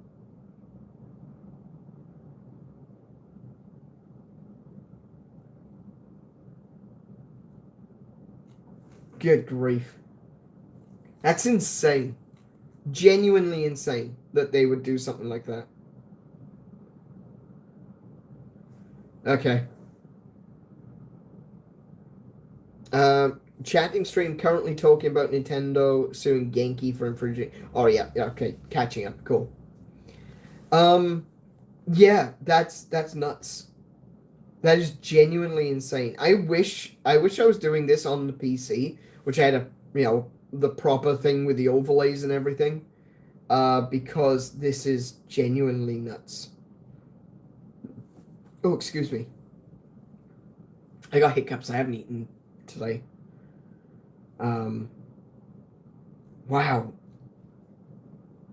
There was something else that I wanted to talk about as well, but now I can't remember what it was because the level of stupid years just hit me square in the brain.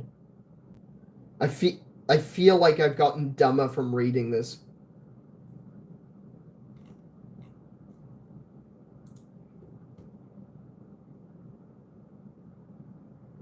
Yeah. Get something after this? Oh yeah. I absolutely will be.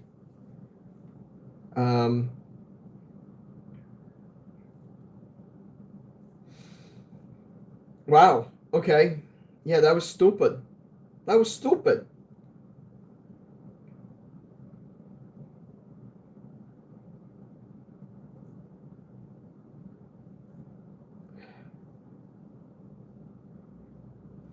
All right, cool. Anyway, so how are you guys today?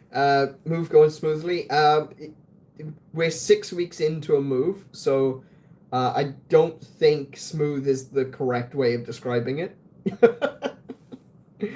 But we're kind of. Do you know what? I wanted to show off the office. It is a bit of a mess, but I can at very least show off a bit of what we've got. Oh, hello.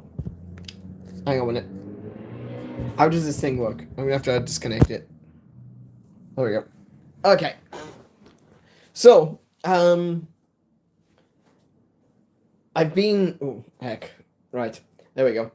I've put up all the shelves. Let me flip this around. There we go. So I got up all the shelves. We're going to be getting some more shelves. We're going to put another shelf there to completely cover up the window. And we're probably, like, you'll see, like, my desk and everything. We're probably going to put another shelf here. Next to my desk. We've also got this, like, little mirror area, a vanity, I guess it's called. I'm not a big fan, but we might put, like, a, like a small set of box shelves there, and then I can put more stuff on it. But yeah, everything is looking good and probably looking a little bit better than it did before. I've got things a little bit more organized now. So I've got like my Sega consoles here. I've got the PlayStations down there, plus the Hanimax. I've got some games there, look. Got some of the that gold cartridge isn't actually a game. That's just a display piece. But this one is legit. I picked this up because I'm a big fan of Battletoads Double Dragon. It's one of those games I used to play with my best friend. Oh, that's a very interesting friend. My best friend at the time. We used to play Battletoads Double Dragon all the time, so that was that game means a lot to me. So I picked up a special edition cartridge for it, even though it is just a clone cartridge. I've got the Nintendo games going like all the way across the top. So it starts over this side with the few NES games. I don't have a lot of NES games. I really should get some more. My Super Nintendo games, followed by N64 games, and then I've got some Game Boy games and some Virtual Boy games, and some PlayStation games at the end. PlayStation games are going to get moved eventually, but yeah. Then on the second row, it's all DS and 3DS. Going all the way across there. We got the Zelda shelf, which is not fully stocked at the moment. It will get more because I've got a lot more Zelda stuff that I'm gonna have to find places to put things. We've got. I'm not really sure what I should call this shelf. It was originally just a Bayonetta shelf. Then I started putting some anime games on it, like Mary Skelter and Hyperdimension Neptunia. It's kind of become the anime girl shelf. So, yeah, okay, we're going to call it the anime girl shelf. The waifu shelf, exactly. Down here, we've got my ZX Spectrum. Look at that. That is a PC.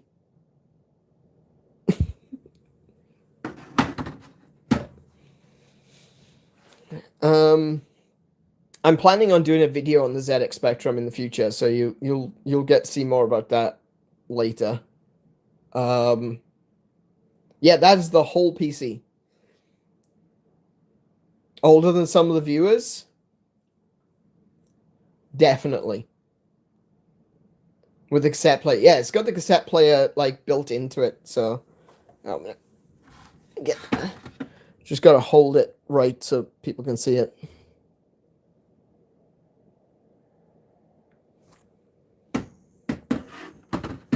That is my first PC.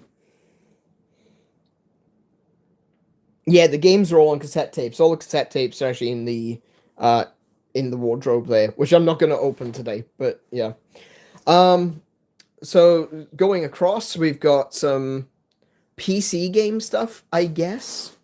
Quote unquote PC game stuff. We got some Doom over on the left. We've got a little Lemming there. We got Borderlands and Guild Wars 2 and Portal. Next one is the Atari shelf and my Pac-Man shelf. And then below that is the Atari games. I do remember there's some instances that cassette used to store games and software, but I don't remember which one. So there were a lot of PCs, quote unquote. Some of them were considered PCs, some of them you'd call them something else, I guess, like microcomputers rather than PC. PC is a very new term, really. But the old 8-bit micros, there was a lot of games which actually released on cassette tape. So the Commodore 64 had a cassette tape attachment. The ZX Spectrums had a cassette tape attachment. ZX Spectrum Plus 2, which is the one I've got, had the cassette tape actually attached to it. I believe the Amiga 500 had a cassette tape attachment. But yeah, a lot of PCs back in the day, or microcomputers, actually had cassette tape attachments. Yeah, so I got all my Atari stuff. I do love Atari. Atari is my favorite. That is the first. We've talked about this one before. We've done some streams on it. But that is my Atari 2600 Junior, which I got when I was 3 years old. This is the new one. This is the Atari 2600 Plus. Is that not? That's not focusing. There we go. Atari games under that. And then if we go across here, we've got the Xenoblade Chronicles, and we've got my little candy arcades. So these are Astro Cities. This one's a regular Astro City, and this one's an Astro City vertical screen for like shoot 'em ups and stuff like that. They're called candy cabs because arcade cabinets used to be. They used to you probably recognize like the Pac-Man arcade cabinets, the upright wooden cabinets. In Japan, they Sega, SNK, Konami, they came up with these more plastic ones, and they looked like gumballs, you know, because they were this glossy, shiny plastic, and so they call them candy cabs. So I've got a bunch of mini candy cabs here, which I really love. If I could get an arcade machine, I would love to get a candy cab. You've probably seen these because you see them in a lot of anime that include gaming stuff. His PS1 games scare me as much as entertain me. Wait, what? Oh, Pac-Man. Oh, yeah. The Pac-Man, I got that. They remastered it. What was it called? Is it called Pac-Man World? I think it was called Pac-Man World. And they remastered it for the Switch. Yeah, candy cabs. I love the candy cabs. I'd love to own one.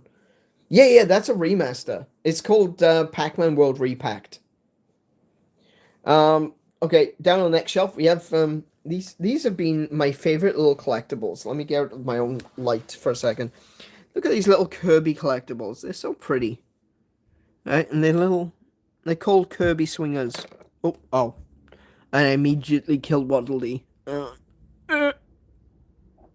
Okay, never mind. We'll swing this guy instead.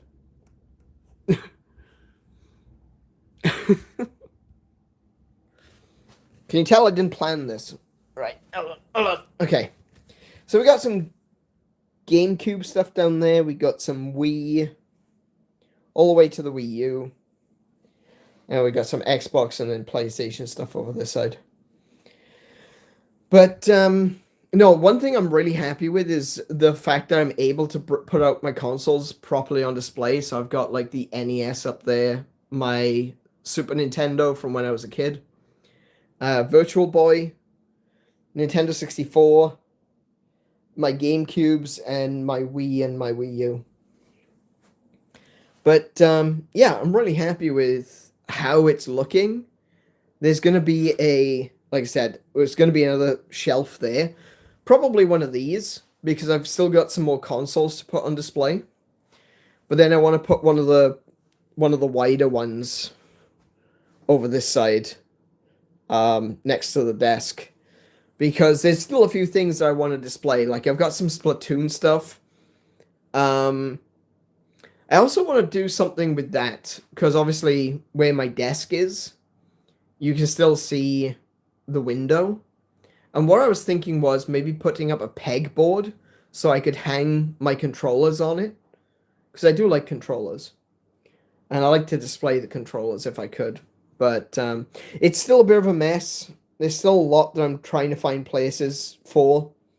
But it's getting there, you know?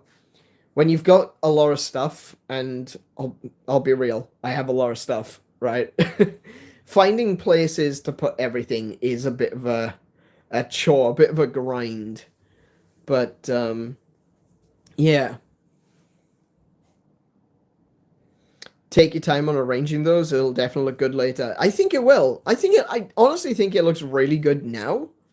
I think some of it still looks a little bit cluttered, but it looks really good. If there's anything you want me to get a close-up of, let me know and I will definitely zoom on in. Actually, one of the things which I'm actually really happy with, well, I mean, my red boy. I do love my virtual boy. This one here. Again, just need to get out my own light. This is a WonderSwan color. So, not a lot of people know about the WonderSwan. It was essentially created, there we go, by Bandai. That's not a very good focus, is it? Come on, autofocus. There we go. So it was a handheld created by Bandai, and currently I've got Pocket Fighter in there. The screen's a little bit scratched up, but I bought this secondhand, and it's a really rare find outside of Japan. In Japan, they're really easy to find. But if you go onto places like eBay, you can find them for like a lot of money. They can be quite expensive. But I managed to find one locally. And I got a couple of games with it. And one of the games I have up here on the shelf is Mobile Suit Gundam game. It's the only game I've got, the only one of two games that I've got for it. This is the only one that's in a box. And I'd love to get some more WonderSwan games. The only problem is that they pretty much only in Japanese. So it makes it very difficult for anyone outside of Japan to actually play the games. But the WonderSwan was competing with the Game Boy Color. And arguably, it was better than the Game Boy Color. But it didn't get even close to the kind of attention that the Game Boy Color did. The Game Boy Color was already on the market and was doing really well. And I feel like Bandai basically tried to muscle in on a market that didn't have a lot of room. First time you've heard of the WonderSwan? Yeah, it's one of those, games. It's one of those systems where you just kind of either you know it or you don't. And I feel like a lot of people don't really know much about the WonderSwan. But I'm hoping to get, more spaces set up to put some handheld consoles. Hang on. What do I have in here? Oh, there's nothing incriminating in there. That's alright then. That's where I've got all my controllers. Currently all in separate boxes.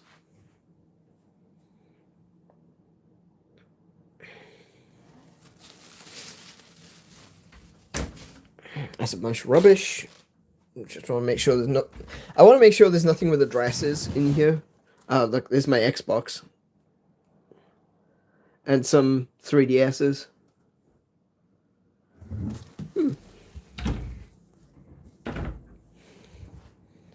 Okay.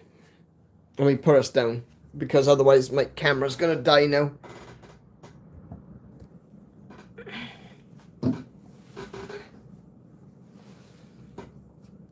Oh dear.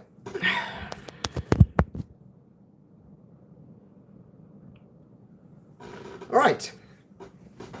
Cool. I got us back just in time, otherwise the phone was actually going to die. Alright. Oh, so one of the other things I wanted to actually talk about, post-room tour. Chrono Trigger. Jump scare, sorry. I get that, I get that a lot. Anyway. Chrono Trigger. Now, I don't know if you've heard about this, but it seems there's a little bit of drama with Chrono Trigger. Yuji Horii, the creator of the Dragon Quest series, was doing a panel at... Ooh, what was the... Hang on a minute. Hang on a minute. I want to make sure that I got the right one.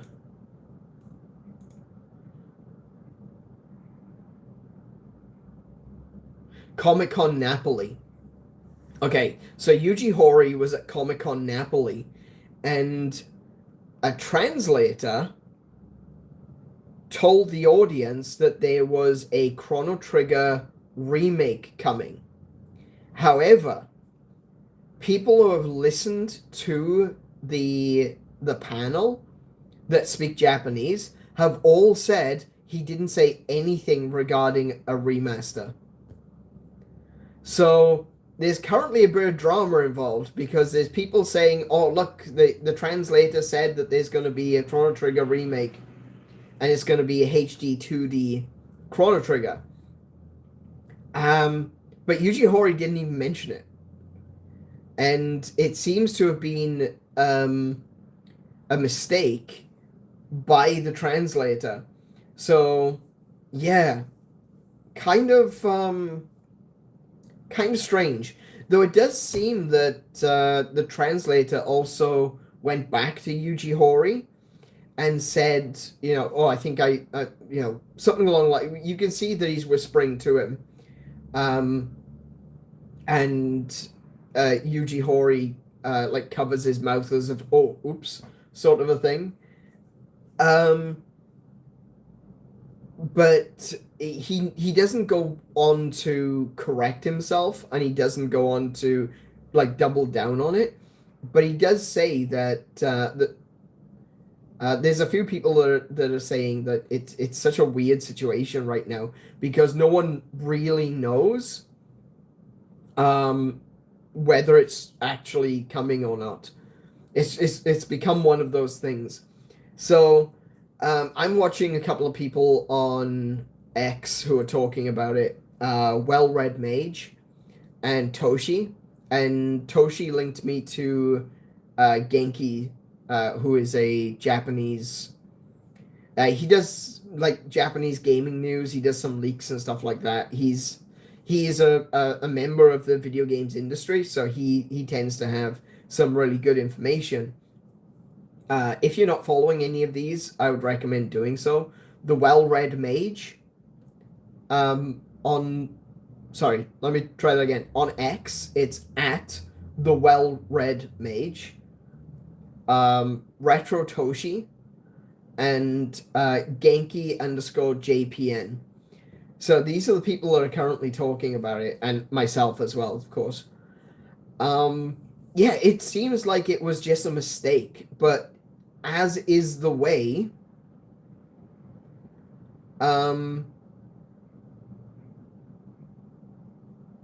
it seems that some websites are just running with it. No, not the other Genki. No, not the company Genki. This is a user on X. You could tell he's using a Red 13 avatar. It's actually the low poly figure of Red 13 he's using as his avatar. But yeah. Not the other Genki. The good Genki. Yeah, the good Genki. I'm gonna get dinner now, so I'll be listening and like, no worries. Yeah, have a good meal. Enjoy it.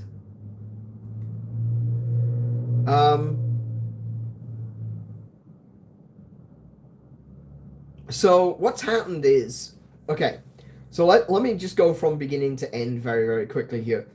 Yuji Horii was doing a panel at Comic-Con Napoli, at which point, obviously, there are people who speak Japanese. He's speaking Japanese, and he's got an interpreter, which is translating stuff and speaking it out to the audience. The interpreter says something about Chrono Trigger remake, and we think it was in reference to like HD 2D. But people who have gone back and rewatched, people who can speak Japanese have gone back and rewatched the clip and said that Yuji Horii does not say anything about a Chrono Trigger remake. Instead, what happens is they talk about Chrono Trigger, and the crowd gets excited, and when he confirms with Yuji Horii, we can't hear what he actually says. And we don't know if Horii has understood that there was a misunderstanding. But what he does say is that he's really happy that people are excited, who are still interested and excited about Chrono Trigger. So he doesn't necessarily mention, oh, we're really glad that you're happy that we're doing a Chrono Trigger remake. That was never said. You know, he was just happy that people were excited for the game, because if you haven't played Chrono Trigger, I strongly recommend that you do. Chrono Trigger is one of those games that is just genuinely a fantastic game. I was planning on playing Chrono Trigger at some point.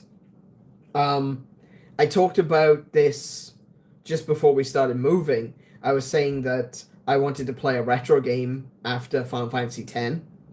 Final Fantasy X is technically retro. Let's just leave that there for a second, okay? I was going to play Chrono Trigger, or I was going to play Suikoden. And obviously we moved, so I didn't get to play either. I definitely would recommend, before I play it, before you watch me playing it. Oh, excuse me. Sorry, I haven't eaten. I need to go and eat. Before you watch me playing it, go play it yourself. 100%. Go watch. Don't watch. Play it. Video games are meant to be played. I'm a streamer, and I realize this is contradictory to the whole point, is that I want you to watch me. But there are some games which I genuinely believe need to be played. And Chrono Trigger is one of them.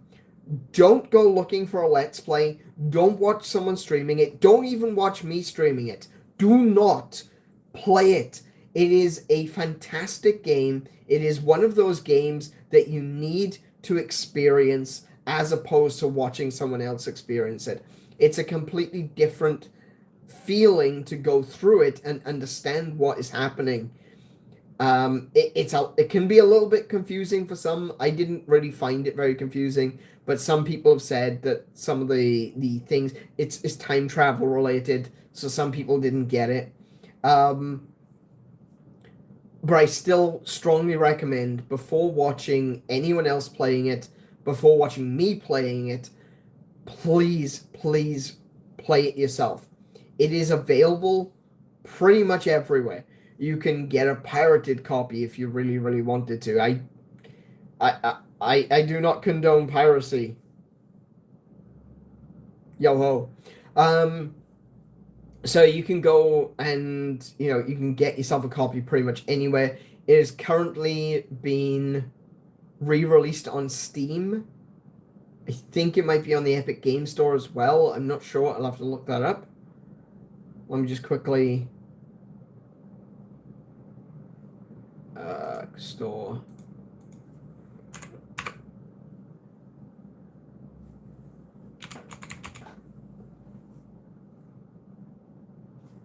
Really? Oh, it's not on Epic. Oh, there you go then. Alright, it's on Steam. You can play it on... It's originally a Super Nintendo game. There's a version of it on the DS. I really enjoyed the DS version. I think it does take a couple of steps back with some things, like some of the sound isn't great on the DS version. But there is a few extra quality of life changes. There's some glitches that have been fixed in the DS version. I personally, the first time I played it was the SNES version. I didn't play it all the way through, but when I got it on DS, I played it from beginning to end, and it is genuinely a fantastic game. And it's one of those games that I cannot recommend enough. And unlike so many other games like Final Fantasy, or even like Saga and the Mana series and the Tale series, this isn't a series. There's two games. There's Chrono Trigger and Chrono Cross. Chrono Cross? Yes, Chrono Cross. They're literally just two games, and they're not even related. Chrono Trigger is really just a standalone game, and it is just a genuinely good experience. And it's sad to me. I wouldn't have said this a few years ago, like 10 years ago. I would have said that people know what Chrono Trigger is, and Chrono Trigger is a fantastic game, and it's recognized. But I feel like 10 years on, it has become an underrated game. It is one of those games that definitely deserves more attention than it gets in the modern era. And there's a lot of games like that now, unfortunately. Chrono Trigger is a fantastic example of a game that really needs more attention, because I feel like it's dropped off from the people that were really interested in it once upon a time. But then there's games like Breath of Fire. You should be playing Breath of Fire. If you enjoy RPGs and good stories, Breath of Fire and Breath of Fire 2. The Saga games. Saga games are always going to be, for me, one of those series that really, I feel like, doesn't get the attention it deserves. Saga is just one of those games, game series that just didn't seem to land. They recently did a remake of Romancing Saga 2, and I strongly recommend that people check that out. But there's more than just two of them, you know. Romancing Saga was 1, 2, and 3. You've got Saga Frontier 2, which just got a remake. So Saga Frontier and Saga Frontier 2, excellent games. And then you got games like Live Alive. Live Alive was or Live Alive. I honestly don't know what it's supposed to be. I've always called it Live Alive. And Live Alive is one of those games which I never expected to be coming to the West. And then suddenly they're like, oh, by the way, Live Alive on Switch. Oh, okay. Yeah, I'll take that. Yeah, thank you. You know, I feel like a lot of these older turn-based RPGs just aren't getting the attention that they deserve. And like I said, a lot of people know Final Fantasy. That's kind of the face of JRPGs. Dragon Quest has definitely become more a part of that process. Sorry, not process. Become a part of that. The landscape. You know, people recognize Dragon Quest, all thanks to like how good Dragon Quest 11 was. But I feel that there's a lot of good JRPGs that people just don't talk about anymore because, well, we've got Final Fantasy and we've got Dragon Quest that we don't need anymore.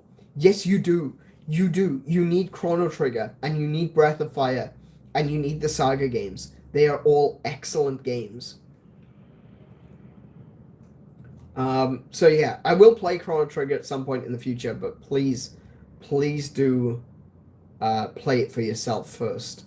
Suikoden. I'm going to be playing Suikoden as well. Suikoden's another game that I strongly recommend that people check out.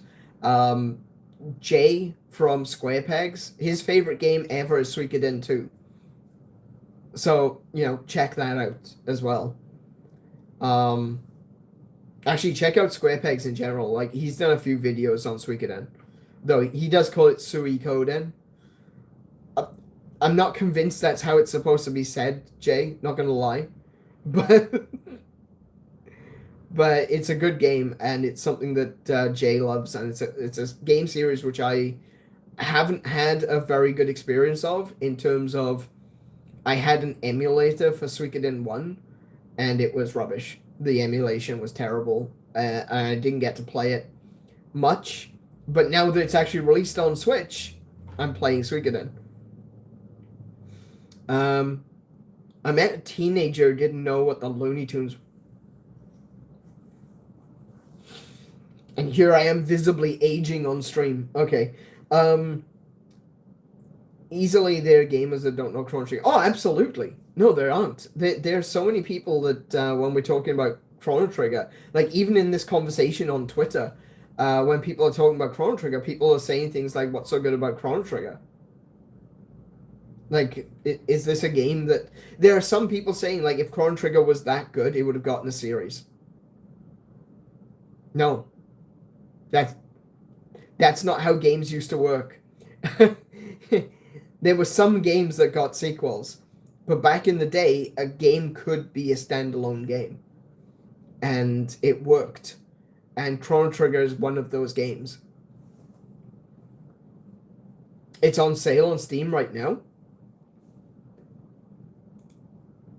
I don't know if it'll be on sale everywhere. It might not be on sale in the US. It might be a regional thing. But Kiko says that Chrono Trigger... Yes. Wait, no, I can't... I'm not seeing it on sale. Oh, yeah. Yeah, Chrono Trigger is currently $8 Australian. So that's like $5 American. Play it. Play it. Definitely. If you like the best of Final Fantasy, if you like the best of Dragon Quest, you will enjoy Chrono Trigger. It's just one of those games. Oh, there's a Golden Week sale. Nier Replicant is half price. Interesting.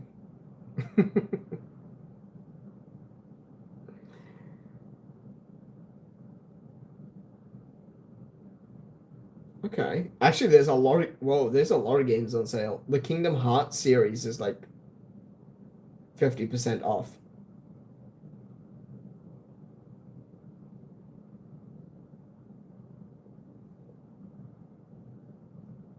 No, I'm not. No, Steam? No, you can't. No.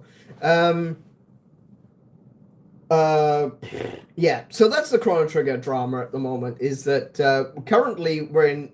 It's currently less Chrono Trigger and more Schrodinger's Trigger, because until we get absolute confirmation from Yuji Horii saying there is no remake, it's difficult to say whether or not, like, who exactly was in the wrong. Genki, who does speak Japanese, and Retro Toshi, who both speak Japanese, said very clearly Yuji Horii did not say remaster or remake or anything like that. It seems like it was the interpreter. So...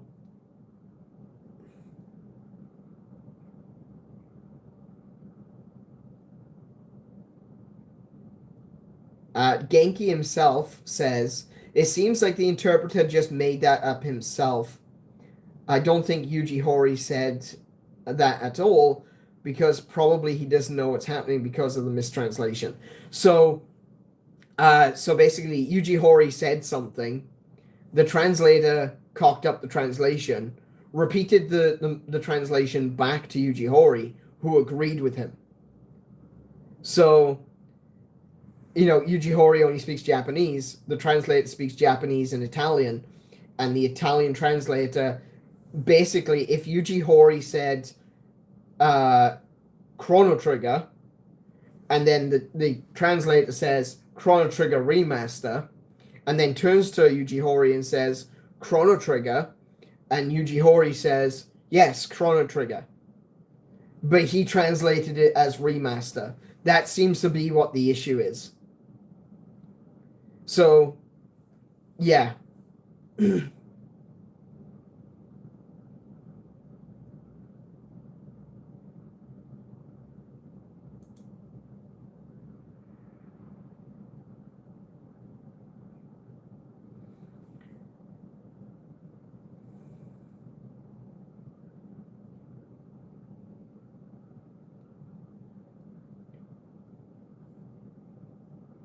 Okay, yeah. Yuji Horii looks like he doesn't really know what's happening, because he's just kind of nodding in agreement. He's not... It seems like there was a mistake in the translation.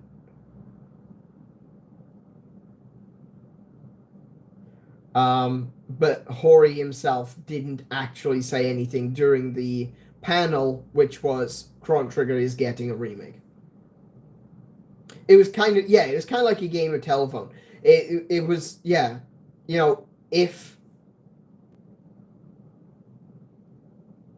it was like I said, Hori said Chrono Trigger, the translator said Chrono Trigger remake, then he turns to Hori to confirm, saying Chrono Trigger, and Hori says yes, Chrono Trigger.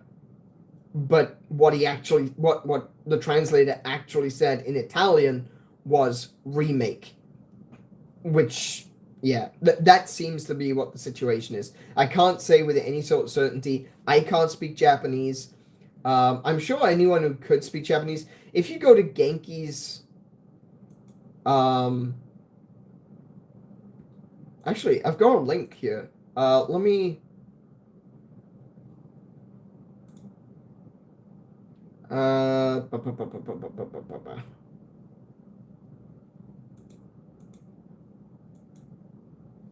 got a link.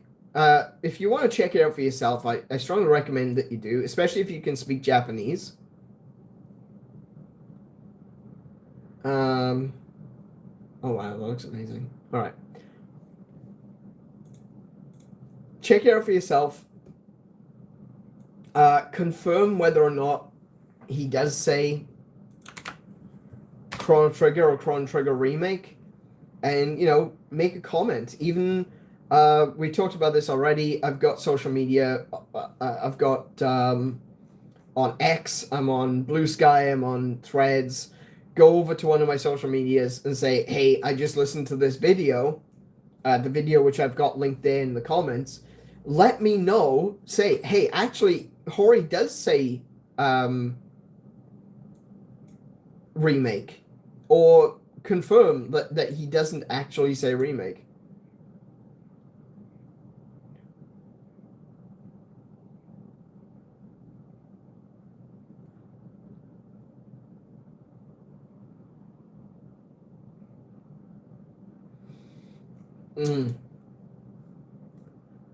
But yeah, I'm sure that there are people out there that, like I said, I can't speak Japanese and I can't speak Italian.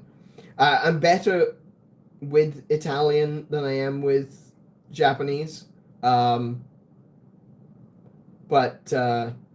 definitely he does not say, from what everyone seems to be suggesting, is that he doesn't say that there will be a Chrono Trigger remake.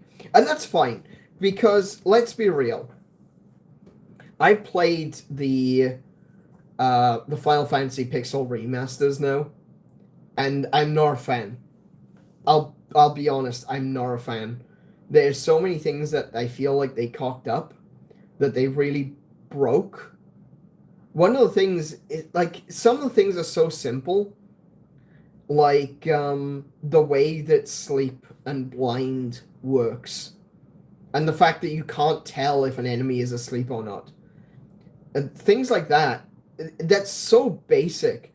And the fact that they managed to cock that up in the Final Fantasy Pixel remasters, or the Final Fantasy Pixel remakes, just goes to show that it was a cash grab, the way certain magics work don't anymore. They didn't change story beats necessarily, but they changed a lot of the mechanics to kind of unify the mechanics across a lot of those games, which resulted in just generally worse games in terms of their mechanics. So I'm not a big fan of the Pixel remakes. I gotta be honest though, despite the fact that I don't like the Pixel remakes, they are more likely to be the ones that I'll go back to in the future. But I am concerned that if the same company or the same group, whoever it was that made the Pixel remakes, if they are the ones that end up making Chrono Trigger, or if, someone else comes along and tries to make a new Chrono Trigger that is more than just changing the art style to the Pixel, the HD 2D art style, if they try to change anything I feel like they will cock it up. Chrono Trigger is one of those games, it's practically perfect, right? If you start screwing around with things, you're going to throw off the balance. And it's really disappointing to see when people feel like they can improve on something that didn't need to be improved upon because it was already a game that was doing amazingly. You always end up cocking it up. That's just the way of things. Oh, we've got this game. It's practically perfect. 9 out of 10 across the board. We can make it better. You can't. You can't. Because you don't have the vision that the creators had at the time. You know? You can't change something and try to improve on it without respecting what it was originally. And I feel like there's a bunch of ports for Chrono Trigger where they do respect it. You know, the PC version that you can get on Steam right now is a straight port. Go play it. There is the DS version, which is, like I said, they've had to reduce the quality of the sound, but they've added a bunch of stuff, and it's really good. Go play that version. If they were to do a full remake of Chrono Trigger today, I'd be terrified that they'd screw it up. And this goes back to what I was saying earlier. Chrono Trigger is one of those games. It is a legendary title. Genuinely legendary title, right? It's a game that I believe that all people should play rather than watch. And the problem is that if Square were to throw out a half-assed Chrono Trigger remake, that's what it's going to be remembered for. People today will pick it up, they will be like, oh, this is that game that all the old folks talk about. I'm going to give it a shot. And they're going to play it, it's going to be a shit experience, and then everyone's going to remember, oh yeah, that Chrono Trigger game, it was really terrible. That is my biggest concern with modern attempts of remaking classics. Are they going to cock it up? And frankly, I don't trust Square Enix to not cock it up right now. I just don't. I think ultimately we just want to know what version of the game we're getting, but we're still happy getting Chrono Trigger again. I agree. I would love to see a competent remake or remaster of Chrono Trigger. But that's the hard part, the word competent. Because there are so many people who don't look at these old games with respect. They look at those old games and go, oh, I can do better than that. Oh, I know what I'm doing. They've got no respect for the history. They've got no respect for the game as it was and the vision that was made at that time. And because of that, you get these situations where people, yeah, they're arrogant, they're ignorant, they don't have respect for the past, they don't have respect for the masterpieces that came before. They just look at it and they go, oh, that's old, I'll make a better one. You can't. There are some games where you cannot improve on it. You cannot improve on perfection. Games like Final Fantasy VI, stop trying to remake it. Just stop. Square, you do not have the power level anymore to remake Final Fantasy VI. You don't have it. You don't have the talent. It doesn't exist. Final Fantasy XVI was, for a lot of people, was a fantastic game. And maybe it was. But it's a different game to Final Fantasy VI. You can't put those same people on that game and get a respectful remake of that original game. because they don't see it the same. They don't want to make the same game. They're not trying to make a turn-based RPG. They're making action RPGs now. You don't have the same talent. I'm not saying they're not talented. They absolutely are, but like in a different area of expertise, right? It's like trying to get someone who makes racing games to make a first-person shooter. If you've got someone who makes the absolute best racing games ever, games like Wipeout, games like Forza, you get the development team of Forza, and then you say, okay, we're going to get you to remake Halo. No, that's not what you do. And it's no different than when a company has moved away from a particular type of gameplay. When you've got games, JRPGs back in the day were all turn-based. They had a particular feel to them. If you give that to the same team that made Final Fantasy 16, you are not getting Final Fantasy 6 out of it. It's going to be something completely different with the same name. And that's my biggest concern, is that Square Enix has moved so far away from where the pinnacle of Final Fantasy was for the 2D era. Obviously, I'm not talking about Final Fantasy 7 or Final Fantasy 8. I'm talking about the pinnacle of the 2D era. Everything came together for the perfection that was Final Fantasy 6. Someone who made Final Fantasy 7 Remake and Final Fantasy 16 might be able to make a good game. They're not going to remake 6. It's going to be different. And sometimes you can get away with that. Final Fantasy 7 Remake seems to be doing really well. A lot of people love it. I don't think you'd get the same response from fans of Final Fantasy 6.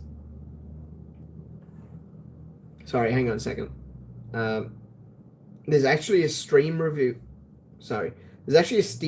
here from someone who only got 10 hours in because the game keeps crashing on the world map.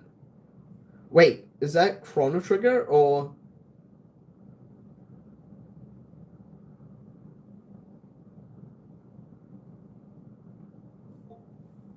If that's Chrono Trigger, that's really bad.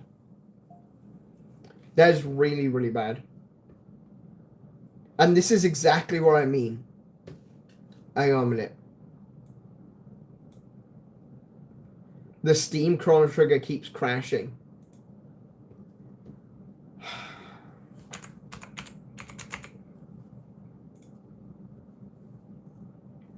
Let me see. Let me see if there's more than one person.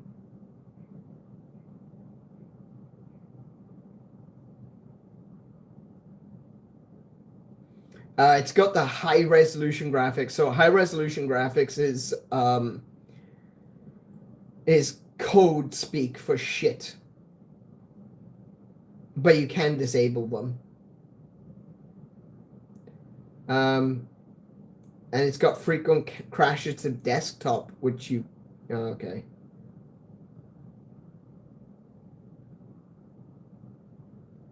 This is a... oh, wow. There's a lot of people saying that this is bad.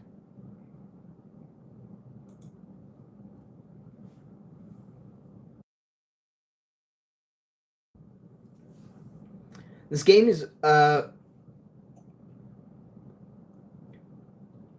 all good. A controller is recommended. I have one big issue though. Randomly crashes on the world map. Next one. This is one of the greatest games of all time, but this port is simply a bit worse than the SNES version. If you truly have no other way to play this masterpiece that you cannot put your hands on, and you cannot put your hands on the SNES version, then I suppose you can play the port. It's okay. Great game from what I recall when I played it, emulated over 2 decades ago. But this is an awful port with ugly high-resolution graphics, which thankfully you can disable. And frequent crashes, which you unfortunately cannot. Fair enough. I didn't play the original, but I'm pretty certain it didn't have crashes and soft lock screen transitions. I just bought this.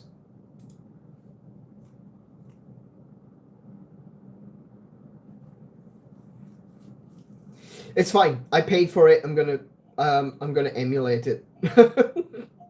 I paid for it. I paid for the game like 3 times, but I will emulate it when I actually play it. Oh my goodness. That's awful. That is so bad. I'm glad to see though that a lot of the responses, a lot of the reviews actually say this is a good game, but a shit port. That's so disappointing.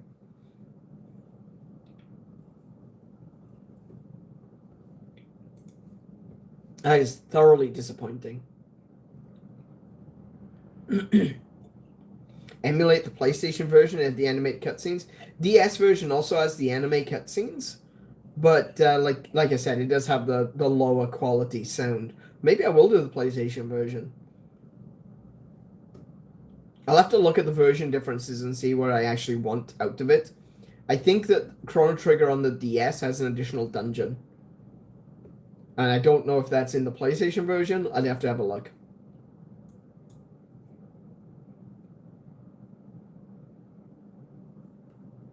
But, yeah.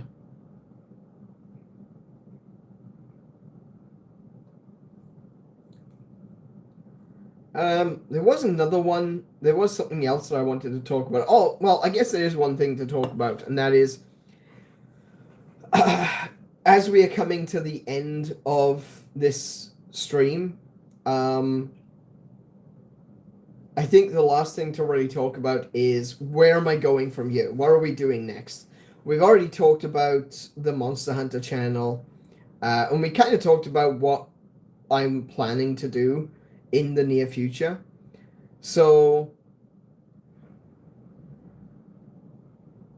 I think that I really should explain, just lay out what it is that I'm going to be doing in the near future. So, like I said, we are still currently in the process of moving. We are going to be doing some moving tomorrow. Probably going to be coming back and forth to the apartment a few times tomorrow. Hopefully, we can get everything moved out of there. And that means then that the only thing we have to do over the apartment is clean. That's definitely a plus. And we do still need to work out whether or not there's a problem with our internet. So far, like I said, the connection through my phone seems to be working just fine. My connection from my PC to the router seems to be fine, but the problem seems to be the internet coming into the house. It has been better. I've been uploading stuff, like big files, and it seems to be consistently working, but it's still going to be that issue of the occasional dropout, and I really want to be able to say that's not going to happen. That's not going to happen again, unless there's like a severe issue that no one can account for. I don't want it to be a regular dropout. I don't want it to be an issue where every stream I'm going to be doing stuff and then look over and go, oh, I'm not connected. So that's something we need to just be absolutely aware of.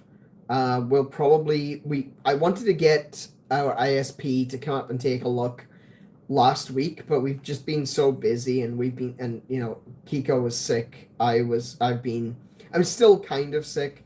I've been doing quite well this evening. I've been coughing every now and again. That's why I keep muting the stream. Actually, speaking of, I'm going to do that again.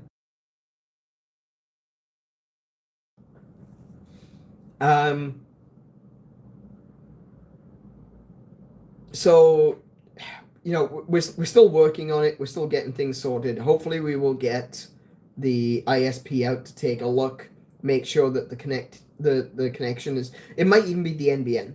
If it's NBN, then we'll have to get the NBN guys out to take a look at it, and that's probably what will be the issue. So, I want to make sure that's all sorted out. And then when I get back to actually streaming, after that's been done, what we're going to be doing is we're going to be playing Final Fantasy X. We're going to finish playing it. I'm up to... Let's have a look. Let me just have a look. Where am I up to? It's been a while. It's been, like... It's already been, like, 2 weeks. So... we're up to part 13. Oh, yeah. Okay, so the last episode I did was the Thunder Plains episode. It's called That Lightning episode, where I go through and I just do Thunder Plains. So we're going to go back to Final Fantasy X. We're going to finish Final Fantasy X.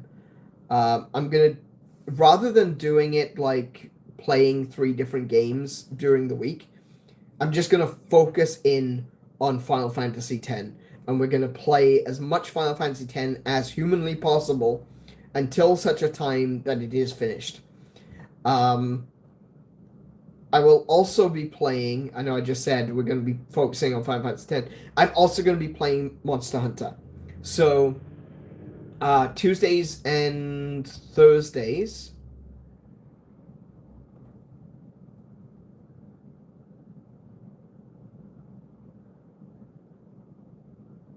Tuesdays and Fridays, sorry. Yeah, okay, Tuesdays and Fridays, we're going to be playing Monster Hunter. But then every other day that I'm streaming will be Final Fantasy X. So we can get to the end. So we can actually finish it. And after we finish Final Fantasy X, it's going to be kind of it's going to be kind of up in the air. We're probably going to be playing things like 𝗦𝘄𝗶𝘁𝗰. I might play like Yaz Revenge. I might play games that are kind of like a one-off experience, something that I can just sit down and we can play and I can go for a high score or something like that. Because I don't want to start anything before the Switch 2 comes out. Because when the Switch 2 comes out, we'll be getting it day one. I've already got my pre-order in. I've got it on, on lockdown, ready to go. I'm going to go pick it up. And when I pick it up, I will then start playing Breath of the Wild, the new version of Breath of the Wild. And I might play Donkey Kong as well. I haven't decided yet. I am thinking about playing Donkey Kong. That might be just a game I play for myself, but otherwise obviously I'll let you guys know closer to the time. But really, for that gap between Final Fantasy X and the release of the Switch 2, we're just going to play whatever we can, right? There may be some games that I've already played in the past that I haven't necessarily finished, or there's some things I wanted to go back and do. What was it called? The Dark Side Detective. There was a couple of chapters which I haven't done. I might not do that one purely because I believe it was a Christmas episode. No, I think I did the Christmas episode. I don't remember. I might not do that one. Scratch that. Pretend I didn't say anything. But I might do a bunch of games like Mario Wonder. I said I was going to go back and I was going to 100% Mario Wonder. I've not done that. So maybe I might have an opportunity to go back and play some Mario Wonder. We did do a little bit of Mario Wonder on New Year's. But I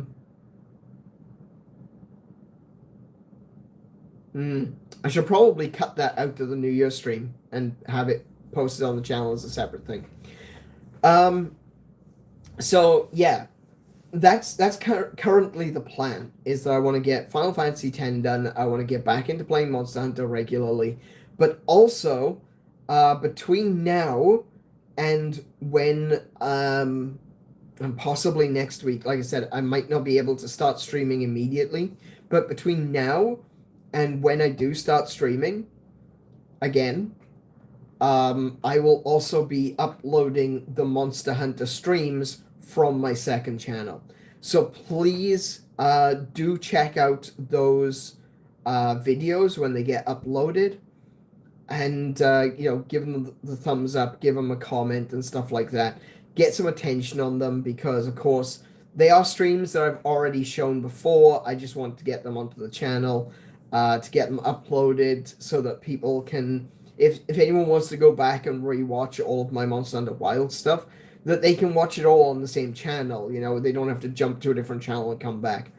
So get some attention on it. If that's something that you're interested in, please consider leaving a thumbs up and leaving a comment on those, because that's going to mean a lot to me, to get the channel jump started again, So yeah, please take a look at those when they get posted, and we'll just keep on keeping on at this point. That's all we can do, is that things have been a little bit hectic. Things have been a bit difficult for us. We've gotten sick. We've had to move. Everything has just been crazy. But we're getting there. It's going to take some time. I'm not I'm not a spry young man anymore. So it does take a little bit of time to get things done. But hopefully we will, see to the end of this now. They say that the good Lord gives us mountains so that we can learn how to climb. Personally, I prefer to call it taxi, but there we go. That's just the way things are. my knees can't deal with these mountain climbs anymore. I gotta be honest. I'm not here for it. So, I get older, the stairs get steeper. That's true. Always like the line from Bon Jovi's song "Older." And it's like, when I look in the mirror, I don't hate what I see. There are a few more lines looking back at me. And the nights, they get a little bit colder.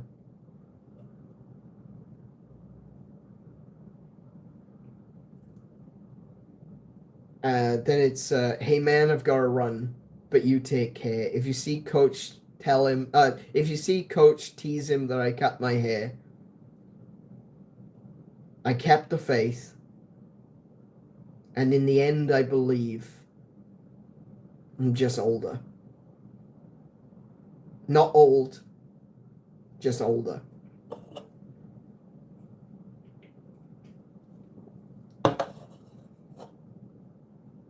Yeah. That's a song. I didn't get it as a kid. I didn't get that one as a kid. I get it now. I genuinely do. Because that's how I want to be. I don't want to be old. I don't think anyone wants to be old. I like the idea of getting older. The finality of life brings meaning to everything that came before it. What you've managed to achieve in the time that you had. But the feeling of getting older. Sorry, the feeling of getting old. It's actually another song that recently I've been listening to a lot by Toby Keith, called "Don't Let the Old Man In." And there's a line in that song which I didn't get it at first. I was like, that's a weird line. But he asks the question, how old would you be if you didn't know the day you were born? And I'm like, well, you'd be the same age, obviously. You just don't know when you were born. But no, what he's saying is, if you didn't know how old you are, how old do you feel?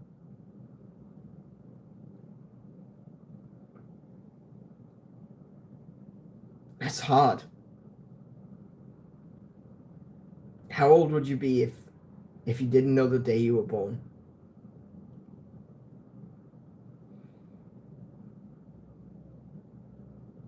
To go back to Bon Jovi, I like the bed I'm sleeping in. Just like me, it's broken in. I get my favorite pair of torn blue jeans. The skin I'm in is all right with me.